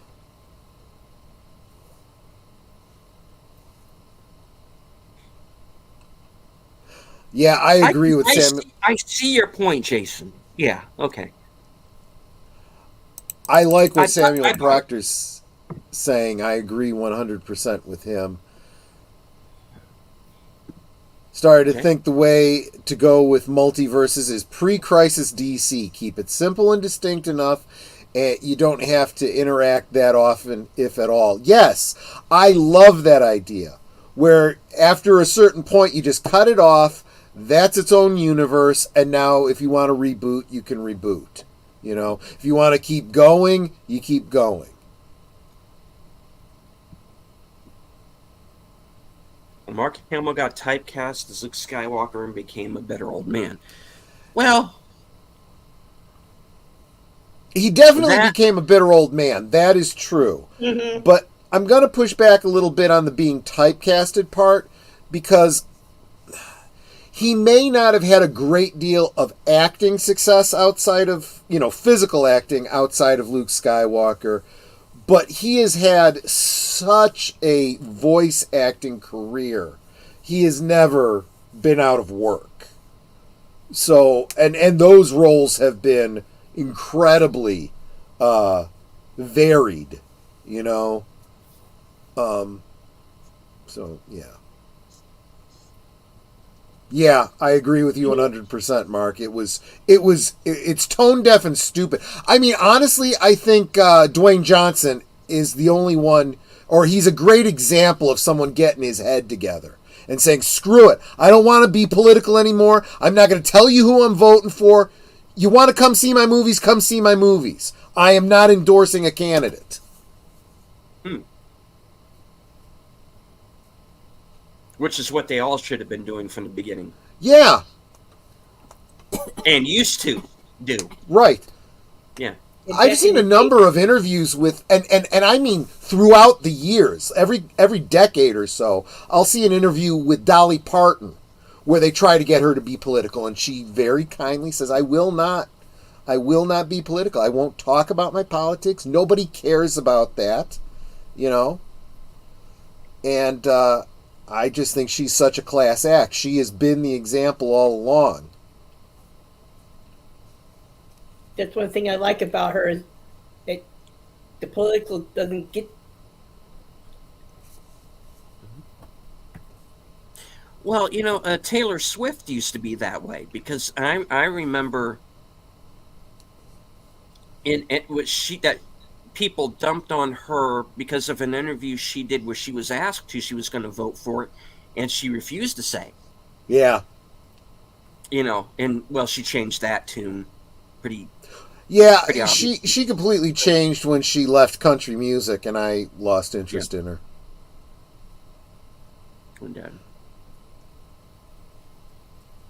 And then on to the NFL to fuck up a Super Bowl. Anyway, yeah, am I the only one who I can't be the only one who thinks that was scripted. Come on, folks. Totally scripted. Oh, it absolutely was. Yeah. Yeah. And not very well either. Yeah. That's an understatement. Yeah. Okay, so Laura 23 is Logan's clone, and her story is really good, and they really did good to her character in the movie. Oh, the movie Logan. But the comics is even darker and sad with her story. Yeah, I had heard something like that. I was never, very into the comics, so I didn't even really know. Matt, I have no idea what you're saying here. I'm lost in the acronyms. I don't know. It's late. Definitely lost me on that. Are you talking the Professor X death Yes. in the X-Men movies, or at the X-Men 97? X moved himself into his twin as a vegetative state at the end of X-Men 3. I don't remember a twin. I didn't realize it was supposed to be his twin. I just thought it was some other person. I'm not even sure if the I mean, is that a detail that you had to be a comic book fan to know who that was? I really didn't follow those movies very well. Because I don't remember anything with him in X-Men 3 after he's killed by Jean Grey. I don't remember any scene after that. I don't remember anything about him being moved into a twin, or a twin even being referenced.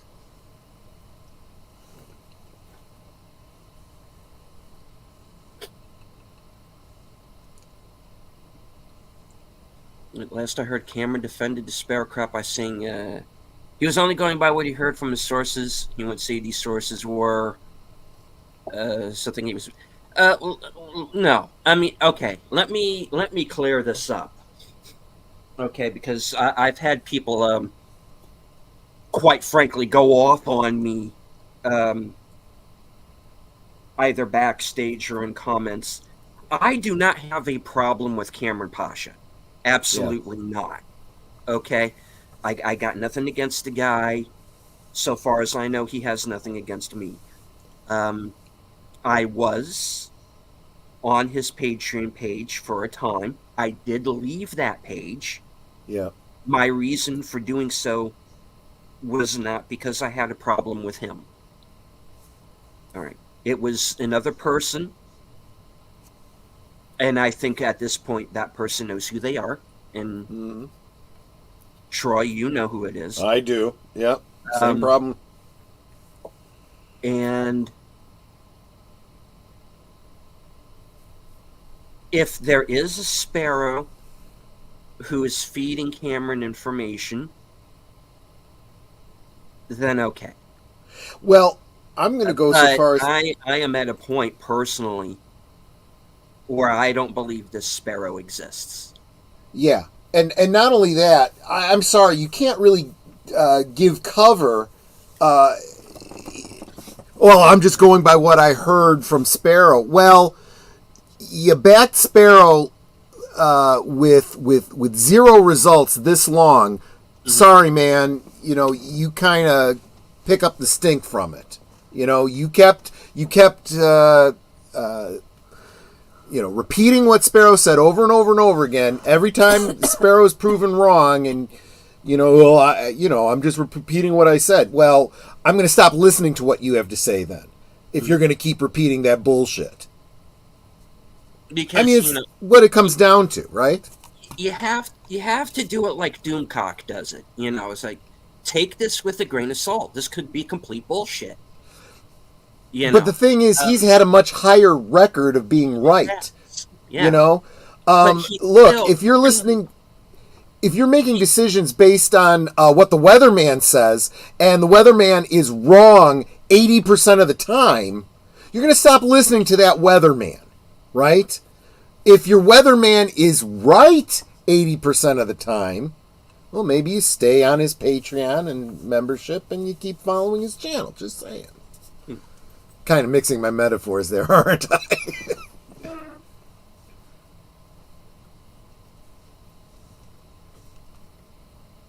I'm behind in the chat here. And in Deadpool 3, the villain is Professor X's twin sister, but she's really not the twin sister, but her story is fucked up crazy. She is his twin, but at the same time not. Oh, that narrows it down. Okay. I'm blanking on the twin thing, guys. I'm sorry. I'm.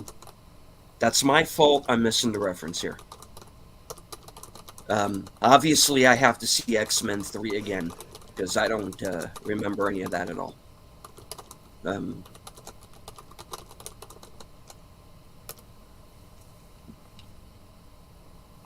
If I could go back to myself at 20, I would become a billionaire and maybe my own island full of ladies. All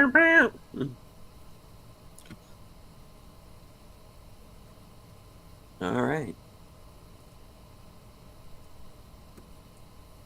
Cassandra Nova is not Xavier's twin. She's an extraterrestrial parasite that infested his mother when she was pregnant with him, thus it copied his appearance and abilities. Yeah, but I don't remember that character being in the third movie. That's my point. Or in any of the movies. Now, if she's in the animated series, then I can't speak to that because I haven't seen it. But I am not familiar with the character in any way, so I can't help you guys. Sorry.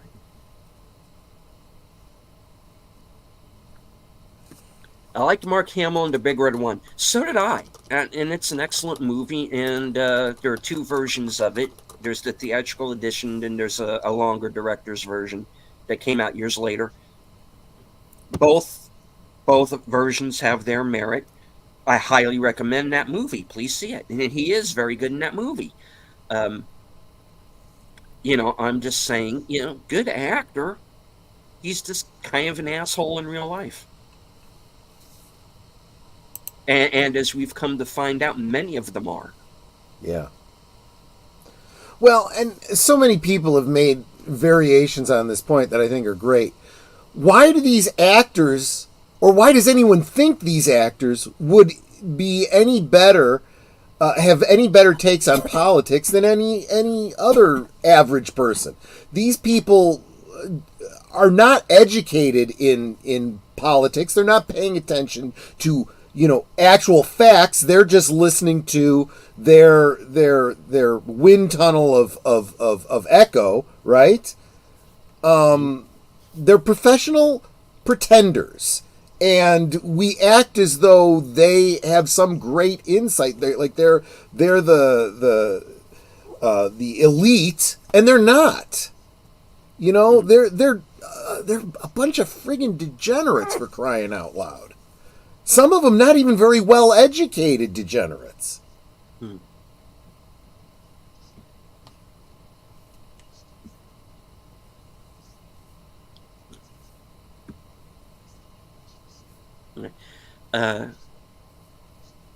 So my point, it's what they also did talk about when they made the movies.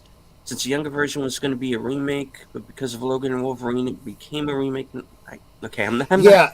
not that tells me it's all a big friggin' mess. So what's in canon, what's not canon, what's this continuity and what's that continuity? It's a bunch of crap. Now, I mean, if you want to make the point that you consider X-Men 2 United, and X-Men 3 The Last Stand as one timeline, and then the younger group, like Days of Future Past and those movies, as a separate timeline, I can understand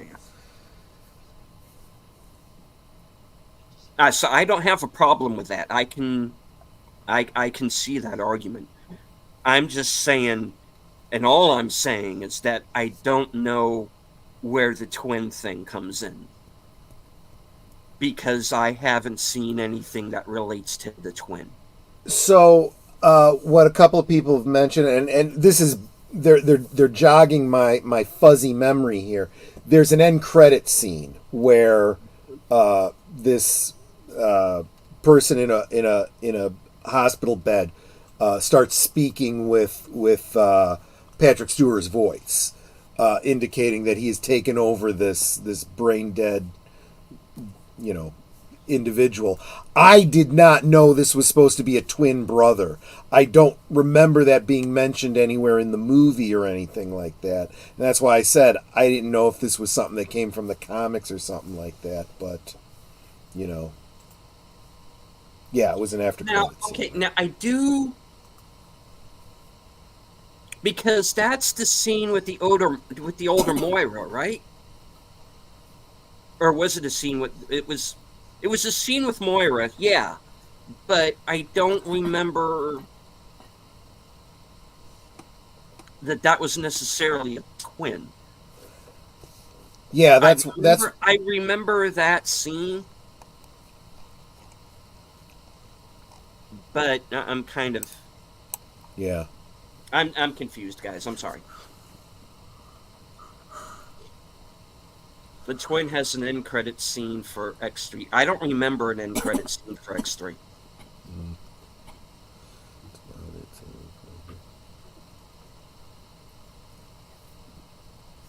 Yeah, that was a bad line. So I don't know who wrote that. Whatever writer wrote that and thought that was funny, should be shot in both knees and set on fire. Mhm. Wow, Yeah. that's brutal.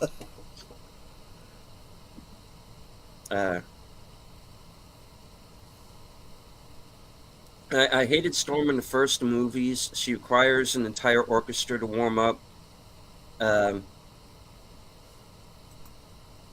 one in Apocalypse and Dark Phoenix was more impressive. I wasn't crazy about Dark Phoenix. I didn't like that movie at all. Let me see. Moving on.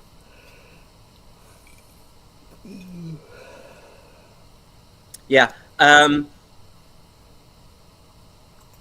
Yeah, I'm not going to go into that whole thing, Tim. I heard about it. I don't know the whole story.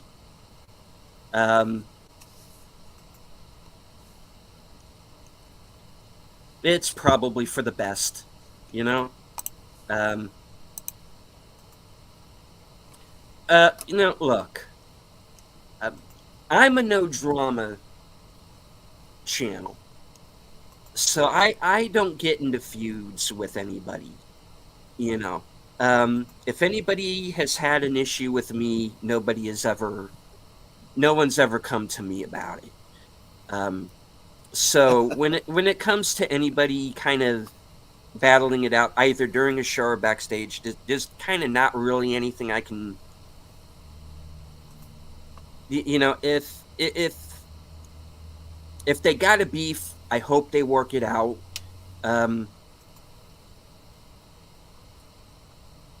Tom Connors is one of the reasons I have a channel. Yeah. Period. Mhm. This man did a solid for me when there was nothing in it for him. You know, at a time where I don't know what would have happened if he hadn't stepped in. I'll just say it like that.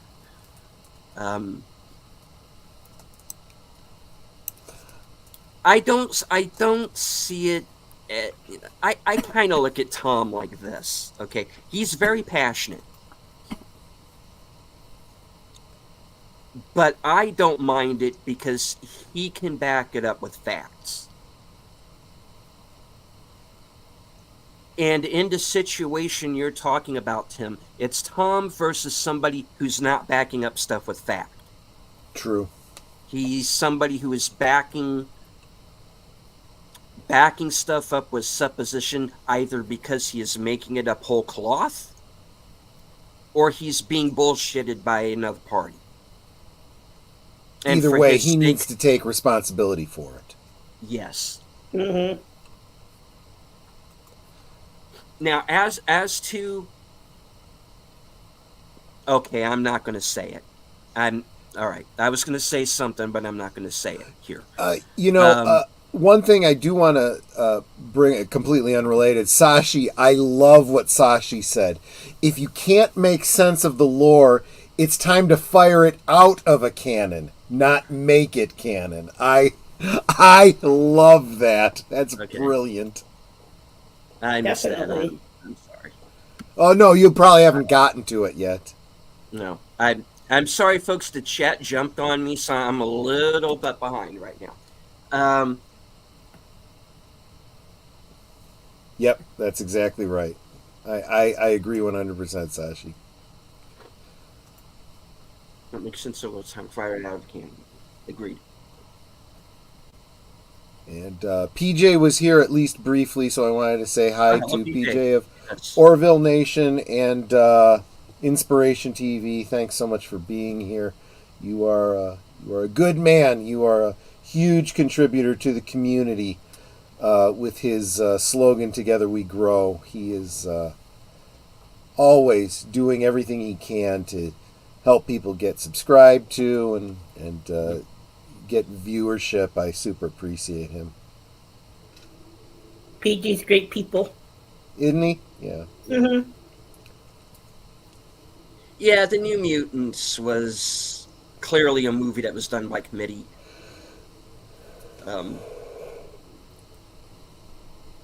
Yeah, and see, for a casual viewer, though, here's the problem. For a casual viewer, if you weren't into the comics, if you haven't been paying really close attention to each and every movie, I'm sorry, there does come a point where, I shouldn't have to do this much homework to keep up with what's going on. You know, if I miss a line and I don't know that that's there needed to be a whole storyline where he was talking about having a twin brother and stuff. And if he did, and I missed it, then it's because the film was just so boring, I didn't care. Like, I honestly, folks, and I'm not trying to say that anybody in the chat is wrong, okay? I'm stating I do not at any time in any one of the films remember Professor X bringing up a twin brother or a twin sister or anybody else.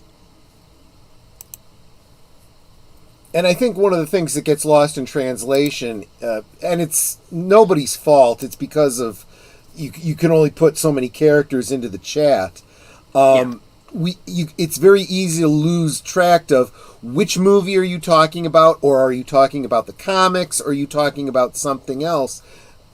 Because I know there's a lot of elements that come from the comics that aren't overtly referred to in the movies, but are alluded to, and that's the kind of thing I'm talking about. I didn't read the comics, so if I, come to the movie and they didn't make it clear in the normal process of telling the story in the movie, then they failed in their job,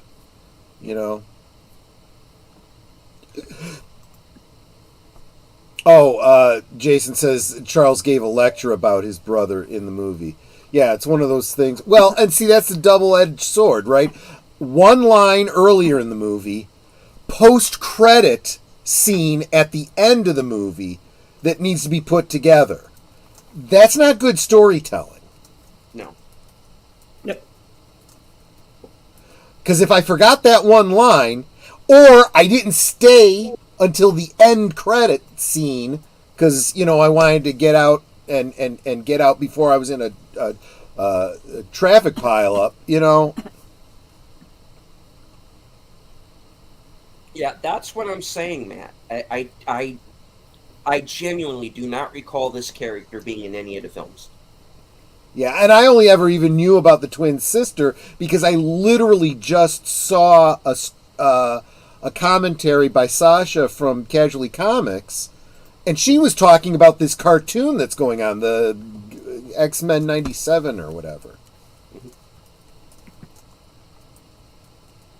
Yeah, I know they all have end credit scenes. Yeah. But the fact is, I'm sorry, not everyone's going to watch them. No. Again, that's kind of like doing homework. Oh, okay, credits are starting. I got to fast forward to see if there's an end credit scene. In that original X-Men trilogy. Actually, I'm getting kind of sick of these end credit scenes. It's fine in Ferris Bueller's Day Off. It's fine for Deadpool. It's a comical thing that you do.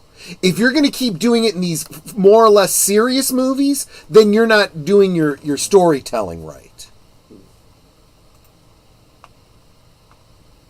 When the credits start, the movie should be over. The narrative is over. But sometimes it's fun to watch the little end bits. It is when it's a funny movie, like I said with Deadpool. Totally agree with you on that.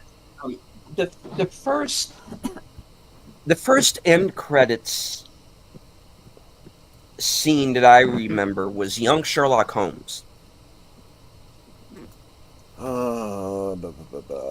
You're taxing my memory here, man. I haven't seen it since what, the 80s? Right, but you have, okay, spoiler alert for an almost 40-year-old movie here, folks. We find out his professor's the villain, right? Right. He has the whole sword fight and all with him, thinks he's killed him. Yeah. All right, you have the whole ending of the movie. You go to the credits where you're seeing someone in a carriage. You don't know who this is. You don't know where they're going. Yeah.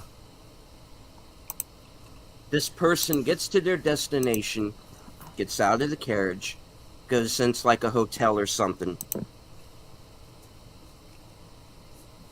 writes Moriarty down in the ledger, and then you get the reveal that it's the professor that you think that was the villain that you think he's killed. That was good because that actually, it's canon. Mm-hmm. Yeah. Because it's Moriarty, and this would be a good origin story for how Holmes and Moriarty come to blows. Right. Right. You know, plus just the way they shot it and the way that's edited together, and you're not even paying attention to the credits. You're wondering who the fuck is in this carriage. Right. You know, and so you have that reveal, and when I'm like 12. I guess 12 years old seeing that movie. Oh my god. Anyway, and just getting that reveal, I went, oh, it's so good. You know, but so you can pull off a good end credit scene. You know, don't throw one in just to have one. Shang-Chi, you know. Right. Well, and what Samuel Proctor says is exactly what I was getting at. He said in the post credits of the first 3 phases of the MCU, they served more as mini teaser trailers and jokes. Netter brought up the thing about the shawarma at the end of the Avengers movie. Yes. You don't need to have seen that. It is not relevant to anything in the movie. It is not a necessary part of the narrative. You know? No. The narrative ended when the credits started. And then a little throwaway joke if you stuck around to the end of the credits. Yeah.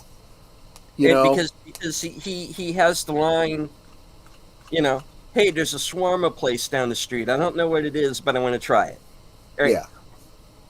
You don't need the end credits scene, but it's a fun little joke if you. But this whole Professor X turning his brain dead brother into a meat puppet is, you know, actually part of the story. That should have been before the credits. Yeah, it should have. Actually, I don't think it should have ever happened to be. I think it was a dumb story point to begin with, but you know. Maybe they should make a sequel to Buckaroo Banzai. There were some, right? Oh my God, yes. There is a book sequel. Unfortunately, we never got it in film, and it's too late now because I'm afraid they would all break a hip or something. Yeah. You know, I mean, all those. Actually, at this point, it would be great if they made it into an animated feature. Yeah. Yeah, that's definitely one of those ones that they they set up and then we never got, and I'm pissed about that. Yeah. I'll tell you what, the one thing about that end credit scene where they're eating shawarma makes you hungry. You hear them Yeah. smacking their lips and whatnot. It was really, really good. Dawn of the Dead. Okay, yeah, we were just talking about that, weren't we? Although I feel like, you know what? And correct me if I said something contrary previously, Samuel, but I feel like you kind of, if you're really true, if you're really honest, you know that's where it's going anyway. Nothing was added by that end credit scene. And in fact, I think if I'm continuing along this narrative, I think I'm making your point even stronger. Because, you know, if that's the case, then why even do an end credit scene? You know? Yeah, I see what you're saying. Yeah. And you're right. Sometimes it's better to just leave it as an open-ended, well, maybe they did survive. We know they didn't, but maybe they did. But if you think about it this way, you got to remember what the original ending of Romero's Dawn of the Dead was going to be. Which was they all died. Right.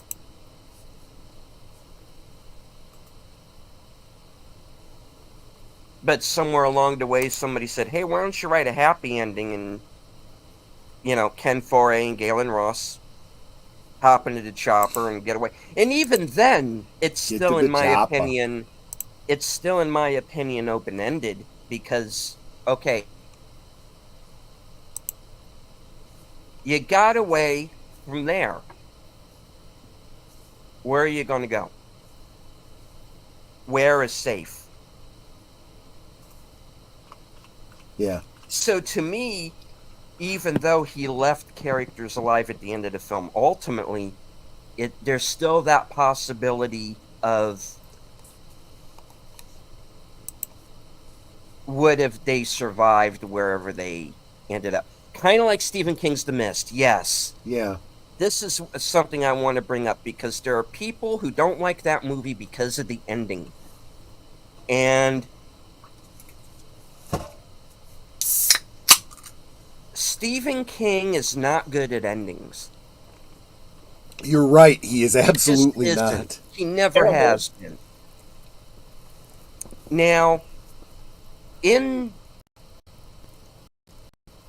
his version of The Mist, in what he wrote, the novella, they hear on the radio that Hartford, Connecticut is a safe zone. And David in his narration says, well, we're going to try and get there. We don't know what we're going to find.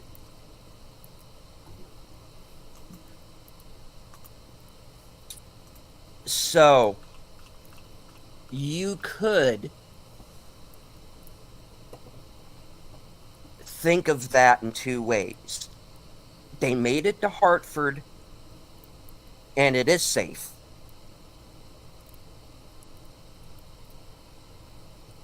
Or they never made it there.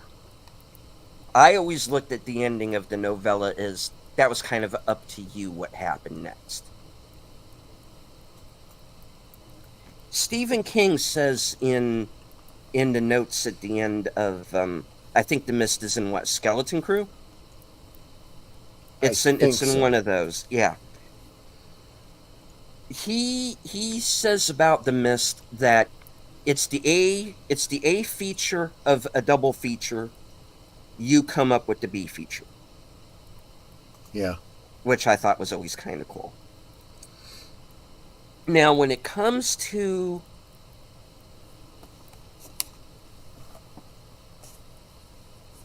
the ending of The Mist, is you are no longer in Stephen King land, okay? You're in Frank Darabont's head at that point.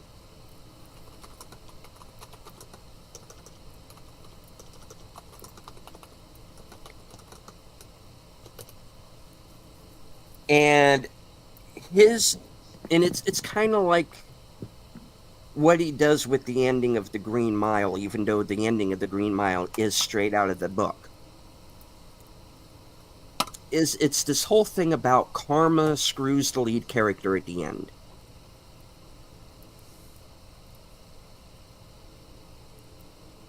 And I'm sorry to break it to you kids, Mrs. Carmody is right. Mm-hmm. A sacrifice has to be made.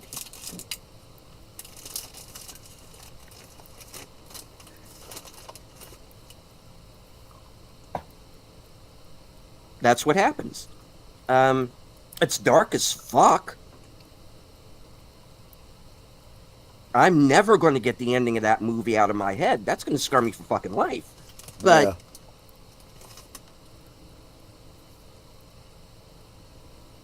in a sense, they do make it to the safe zone. It's just that they got there 30 seconds too late. Exactly right. And he had to kill everybody that he was with. In the end, probably is completely insane. But, you know, that's the movie they made, you know? Yeah. How the hell Melissa McBride made it, you tell me. You know? Yeah. But it was kind of fun seeing her pop back up there at the end, because that's how she wound up on Walking Dead. Oh, okay. Was because of when she was in... Because remember, Frank Darabont was the showrunner on The Walking Dead. Yeah. For like the first 2 seasons. Yeah, there So was actually a lot of people from used The a Mist lot that of showed his up in... Yeah. There were a lot of actors from, like Shawshank and Yeah. The Mist who wound up in Walking Dead. Melissa McBride, Jeffrey DeMunn, Yep. Laurie Holt. I think there were like a couple of others in there. But The Mist was the first time I saw Toby Jones in a movie, you know, Right. and he's been everywhere since. I love what Matt follows up with. He says, I have to say, I'm not nearly as much in a movie buff as you guys, and I'm loving getting a new perspective on some of these things. That's kind of why we, do what we do. Yeah. I think that talking about movies, I've always found that to be fun. When I think I have it all figured out, you talk to somebody who's got a different perspective, you suddenly, it's like you've seen another movie, right? Without having to spend the time to watch another movie, you suddenly have a whole new perspective on one you've already seen. And that's one of the things we talk about on Tuesdays when we're talking about Twin Peaks.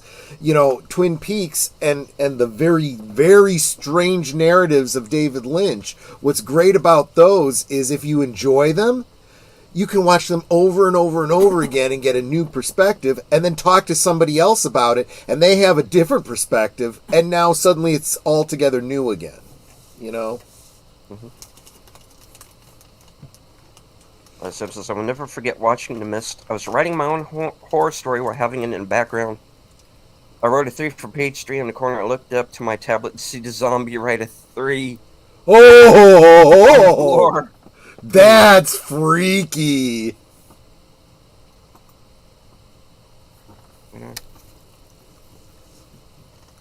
It's right up there with what Netter did to me after we watched Paranormal Activity. Yeah. So my brother and I have entire conversations in movie quotes. I do that with Netter sometimes. Nope. I have seen arguments end by guys just throwing big chunks of dialogue from Full Metal Jacket at each other. Yeah. Because that movie came out when I was in high school. Yeah. Or like the year before. We had that movie memorized.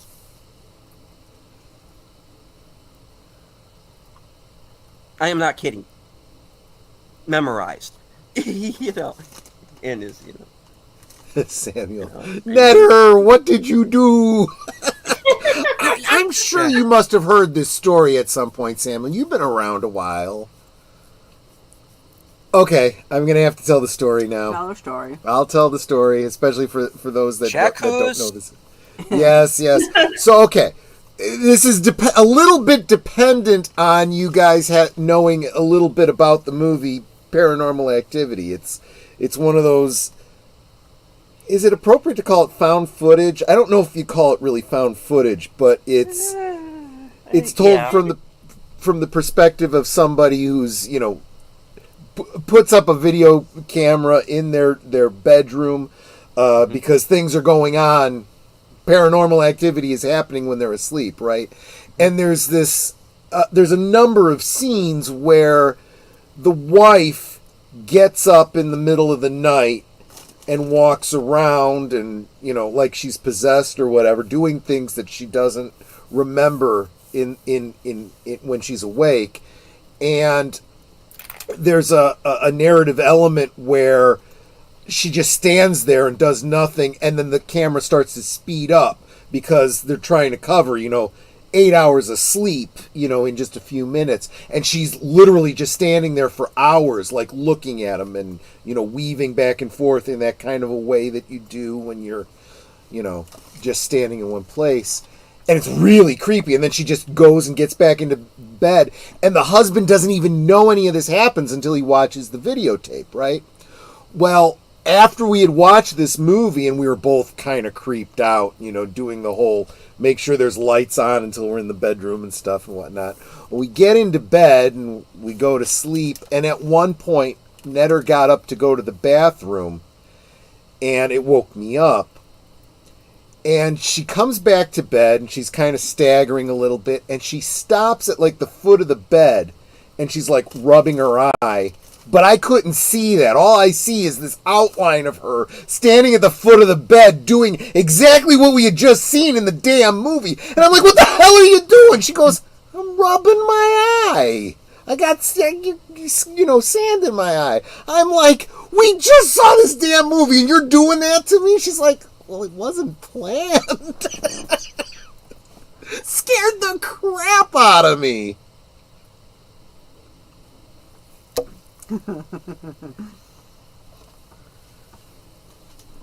It's called sleepwalking. Yeah, exactly. And Where was the hello, sleepwalking? Jude. No. In the movie, you know. Oh. Well, that is one interpretation until they start, you know, making it very clear. But they put talcum powder, and this ghost is leaving footprints, and you know, someone gets dragged out of the room. Probably the creepiest one though is you're watching them sleeping and you can see down the hall of their open bedroom, and in the room in the back at the end of the hall you see a light go on. It's like, holy crap, that's freaky.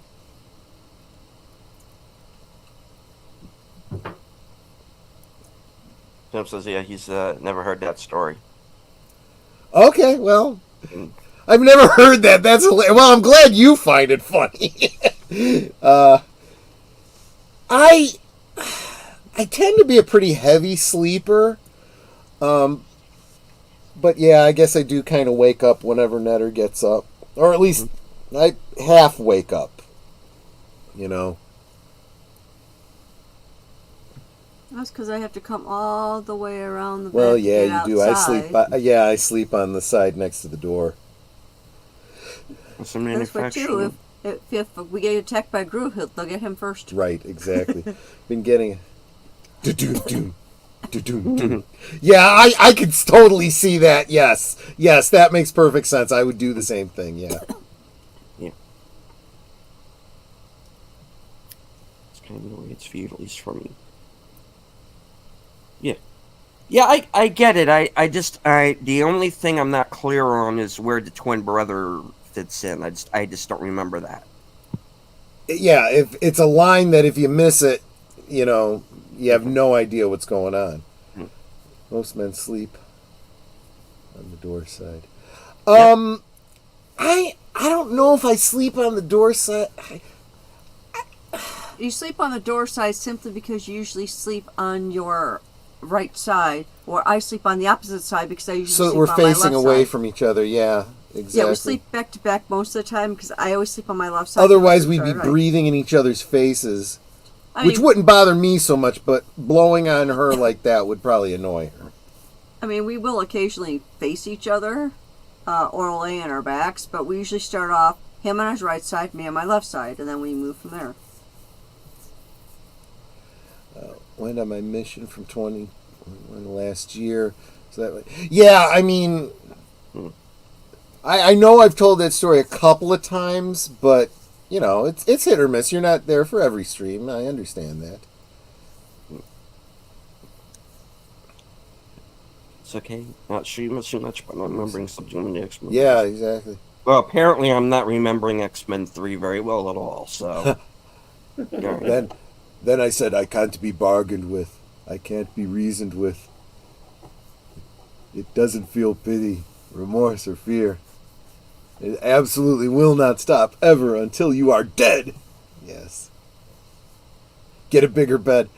Yeah, well, we're already in a queen. If we got a king, it would be too big for our room. And we don't need a bigger bed. Why do we need a bigger bed? I like my queen size bed. Even the guest room bed is a queen size bed. Sleepwalking is scary. I've only done it 3 times in my life, and that was mostly when I was a kid. I would fall asleep on the couch and wake up in my bed, not knowing how I got there. Yeah. That's because your parents picked you up and took you to bed. That could be. We do it with our kids all the time, and then they would get a bigger room. We got to get a big. I'd have to get a bigger house, Matt.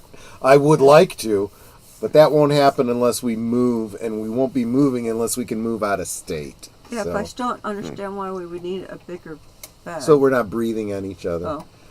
The thing is that what you have to understand is we both sleep now with CPAPs, and those CPAPs have a.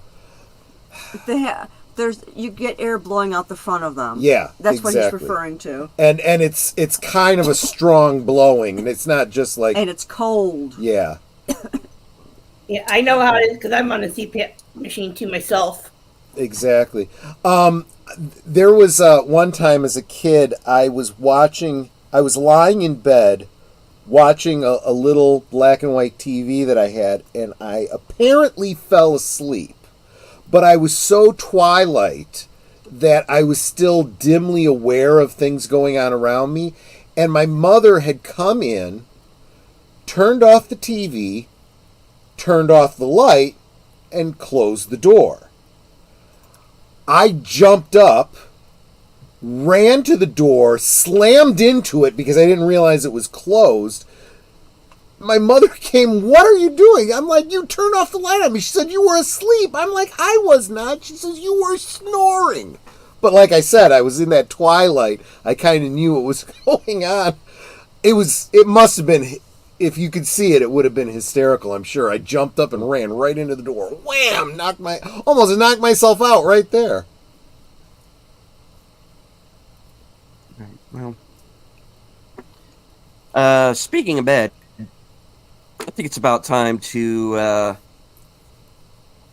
start wrapping things up here. Going to go one time around the horn. Connie, what do you have coming up? On Friday, I'm going to be doing my weekly Friday night movie for the horror nights. I'm not sure what I'm going to do with this week. I'm probably deciding before it happens. So I've got 2 videos I'm working on right now. Hopefully I'll be posting up this week. And that'll be it for me. All right. Netter. Let's see, what do I got going on? Well, let's see. Aside from being, because today's Sundays, aside from being co-host on, was it Monday, Last Call, what do you call it? Last Call Monday Night. Last Call's Monday Night at the Movies. Yeah, the thing. I will also be on Sparkman 21 on Tuesday, and then on Thursday, my special guest will be Beyond the Hub podcast with Nick, and we will be talking about spooky things, ghosts, spirits, Real world haunted paranormal houses. activity. Paranormal, yes. So that's going to be a fun time. And then on, let's see, it's Thursday, Friday. Of course, I'm Bouncer over on Last Call. And then Saturday, over on my channel, again, we're going to be watching a movie called The Departed, which is not anything like I thought it was. I've never seen the movie, but for some reason I thought it was a vampire film. It's not. No, it is not. It has nothing to do with vampires. Nothing at all. Why did So you think that's- vampires? The Departed makes it sound like... Like they're dead? Yeah. Yeah. Okay. Well, yeah, see where I you're could getting see at. that. So it's like, yeah, that's what I thought that was. So that's my upcoming week. Right. Troy. So tomorrow night, as she mentioned, Last Call's Monday night at the movies. We're having a Double Dragon double feature. We will be watching Enter the Dragon with Bruce Lee and The Last Dragon with Bruce Leroy. That starts tomorrow at 8 Central, 9 Eastern. As with all my watch parties, if you're watching live with me, I will have a Cosme link available to you to watch along with us. Tuesday, of course, live from Sparkwood and 21, because I just love Twin Peaks. Thursday, Matters Network. Friday, Last Call. Aged Boomer and I were talking this evening, and he had a great idea. I think it's brilliant. We're going to be looking at our favorite films from 1999. That was the year that The Phantom Menace was released, The Mummy, and a lot of others. For whatever reason, 1999 is becoming a big film re-release this year, so we're going to take a look back at that year. And then, of course, Geeky Geezers on Sunday, 8 Central, 9 Eastern. Get you caught up on your geek news for the week. That's what I got going on.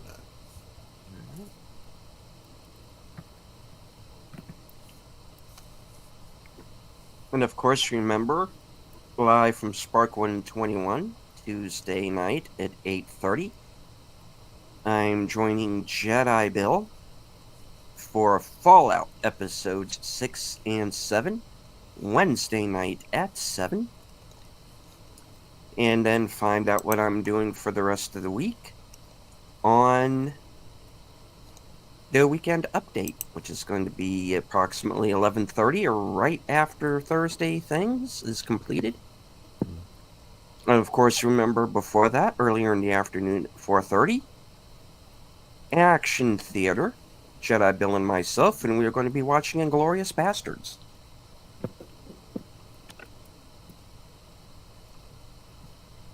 Cool. All right. Any last words before we close it out? I just want to thank you for having us. Thank all of you guys that came and just, hit the thumbs up and dropped the comments and gave us some watch time on all of our respective channels. You guys are awesome. I super, super appreciate it. But Deleted Scenes, thank you for being so charitable as to try to help me out with my watch hours, because I'm getting really close. Like I said, I am hoping to be monetized by the end of the year, but at this rate, I might actually be able to pull it off by summer. So I really, really appreciate all of y'all.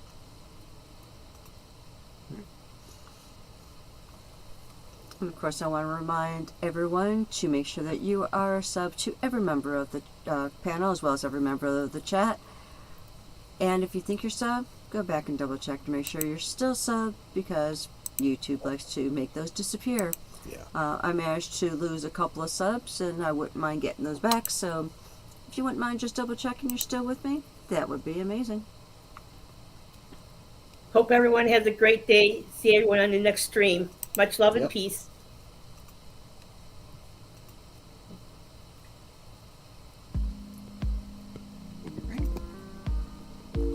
I'd like to thank everyone that joined us in the chat, including everyone who joined us on Twitter and Rumble.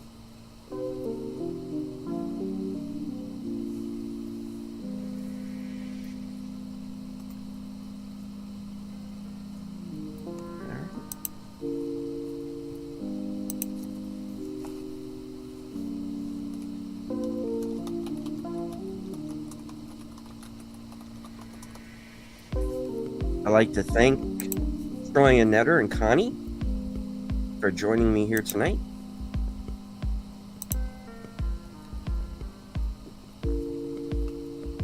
From HQ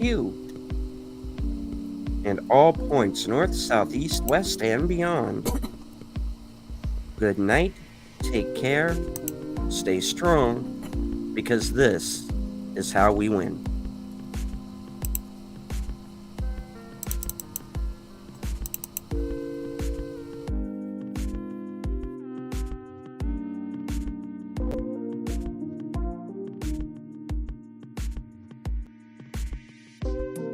Mitchell.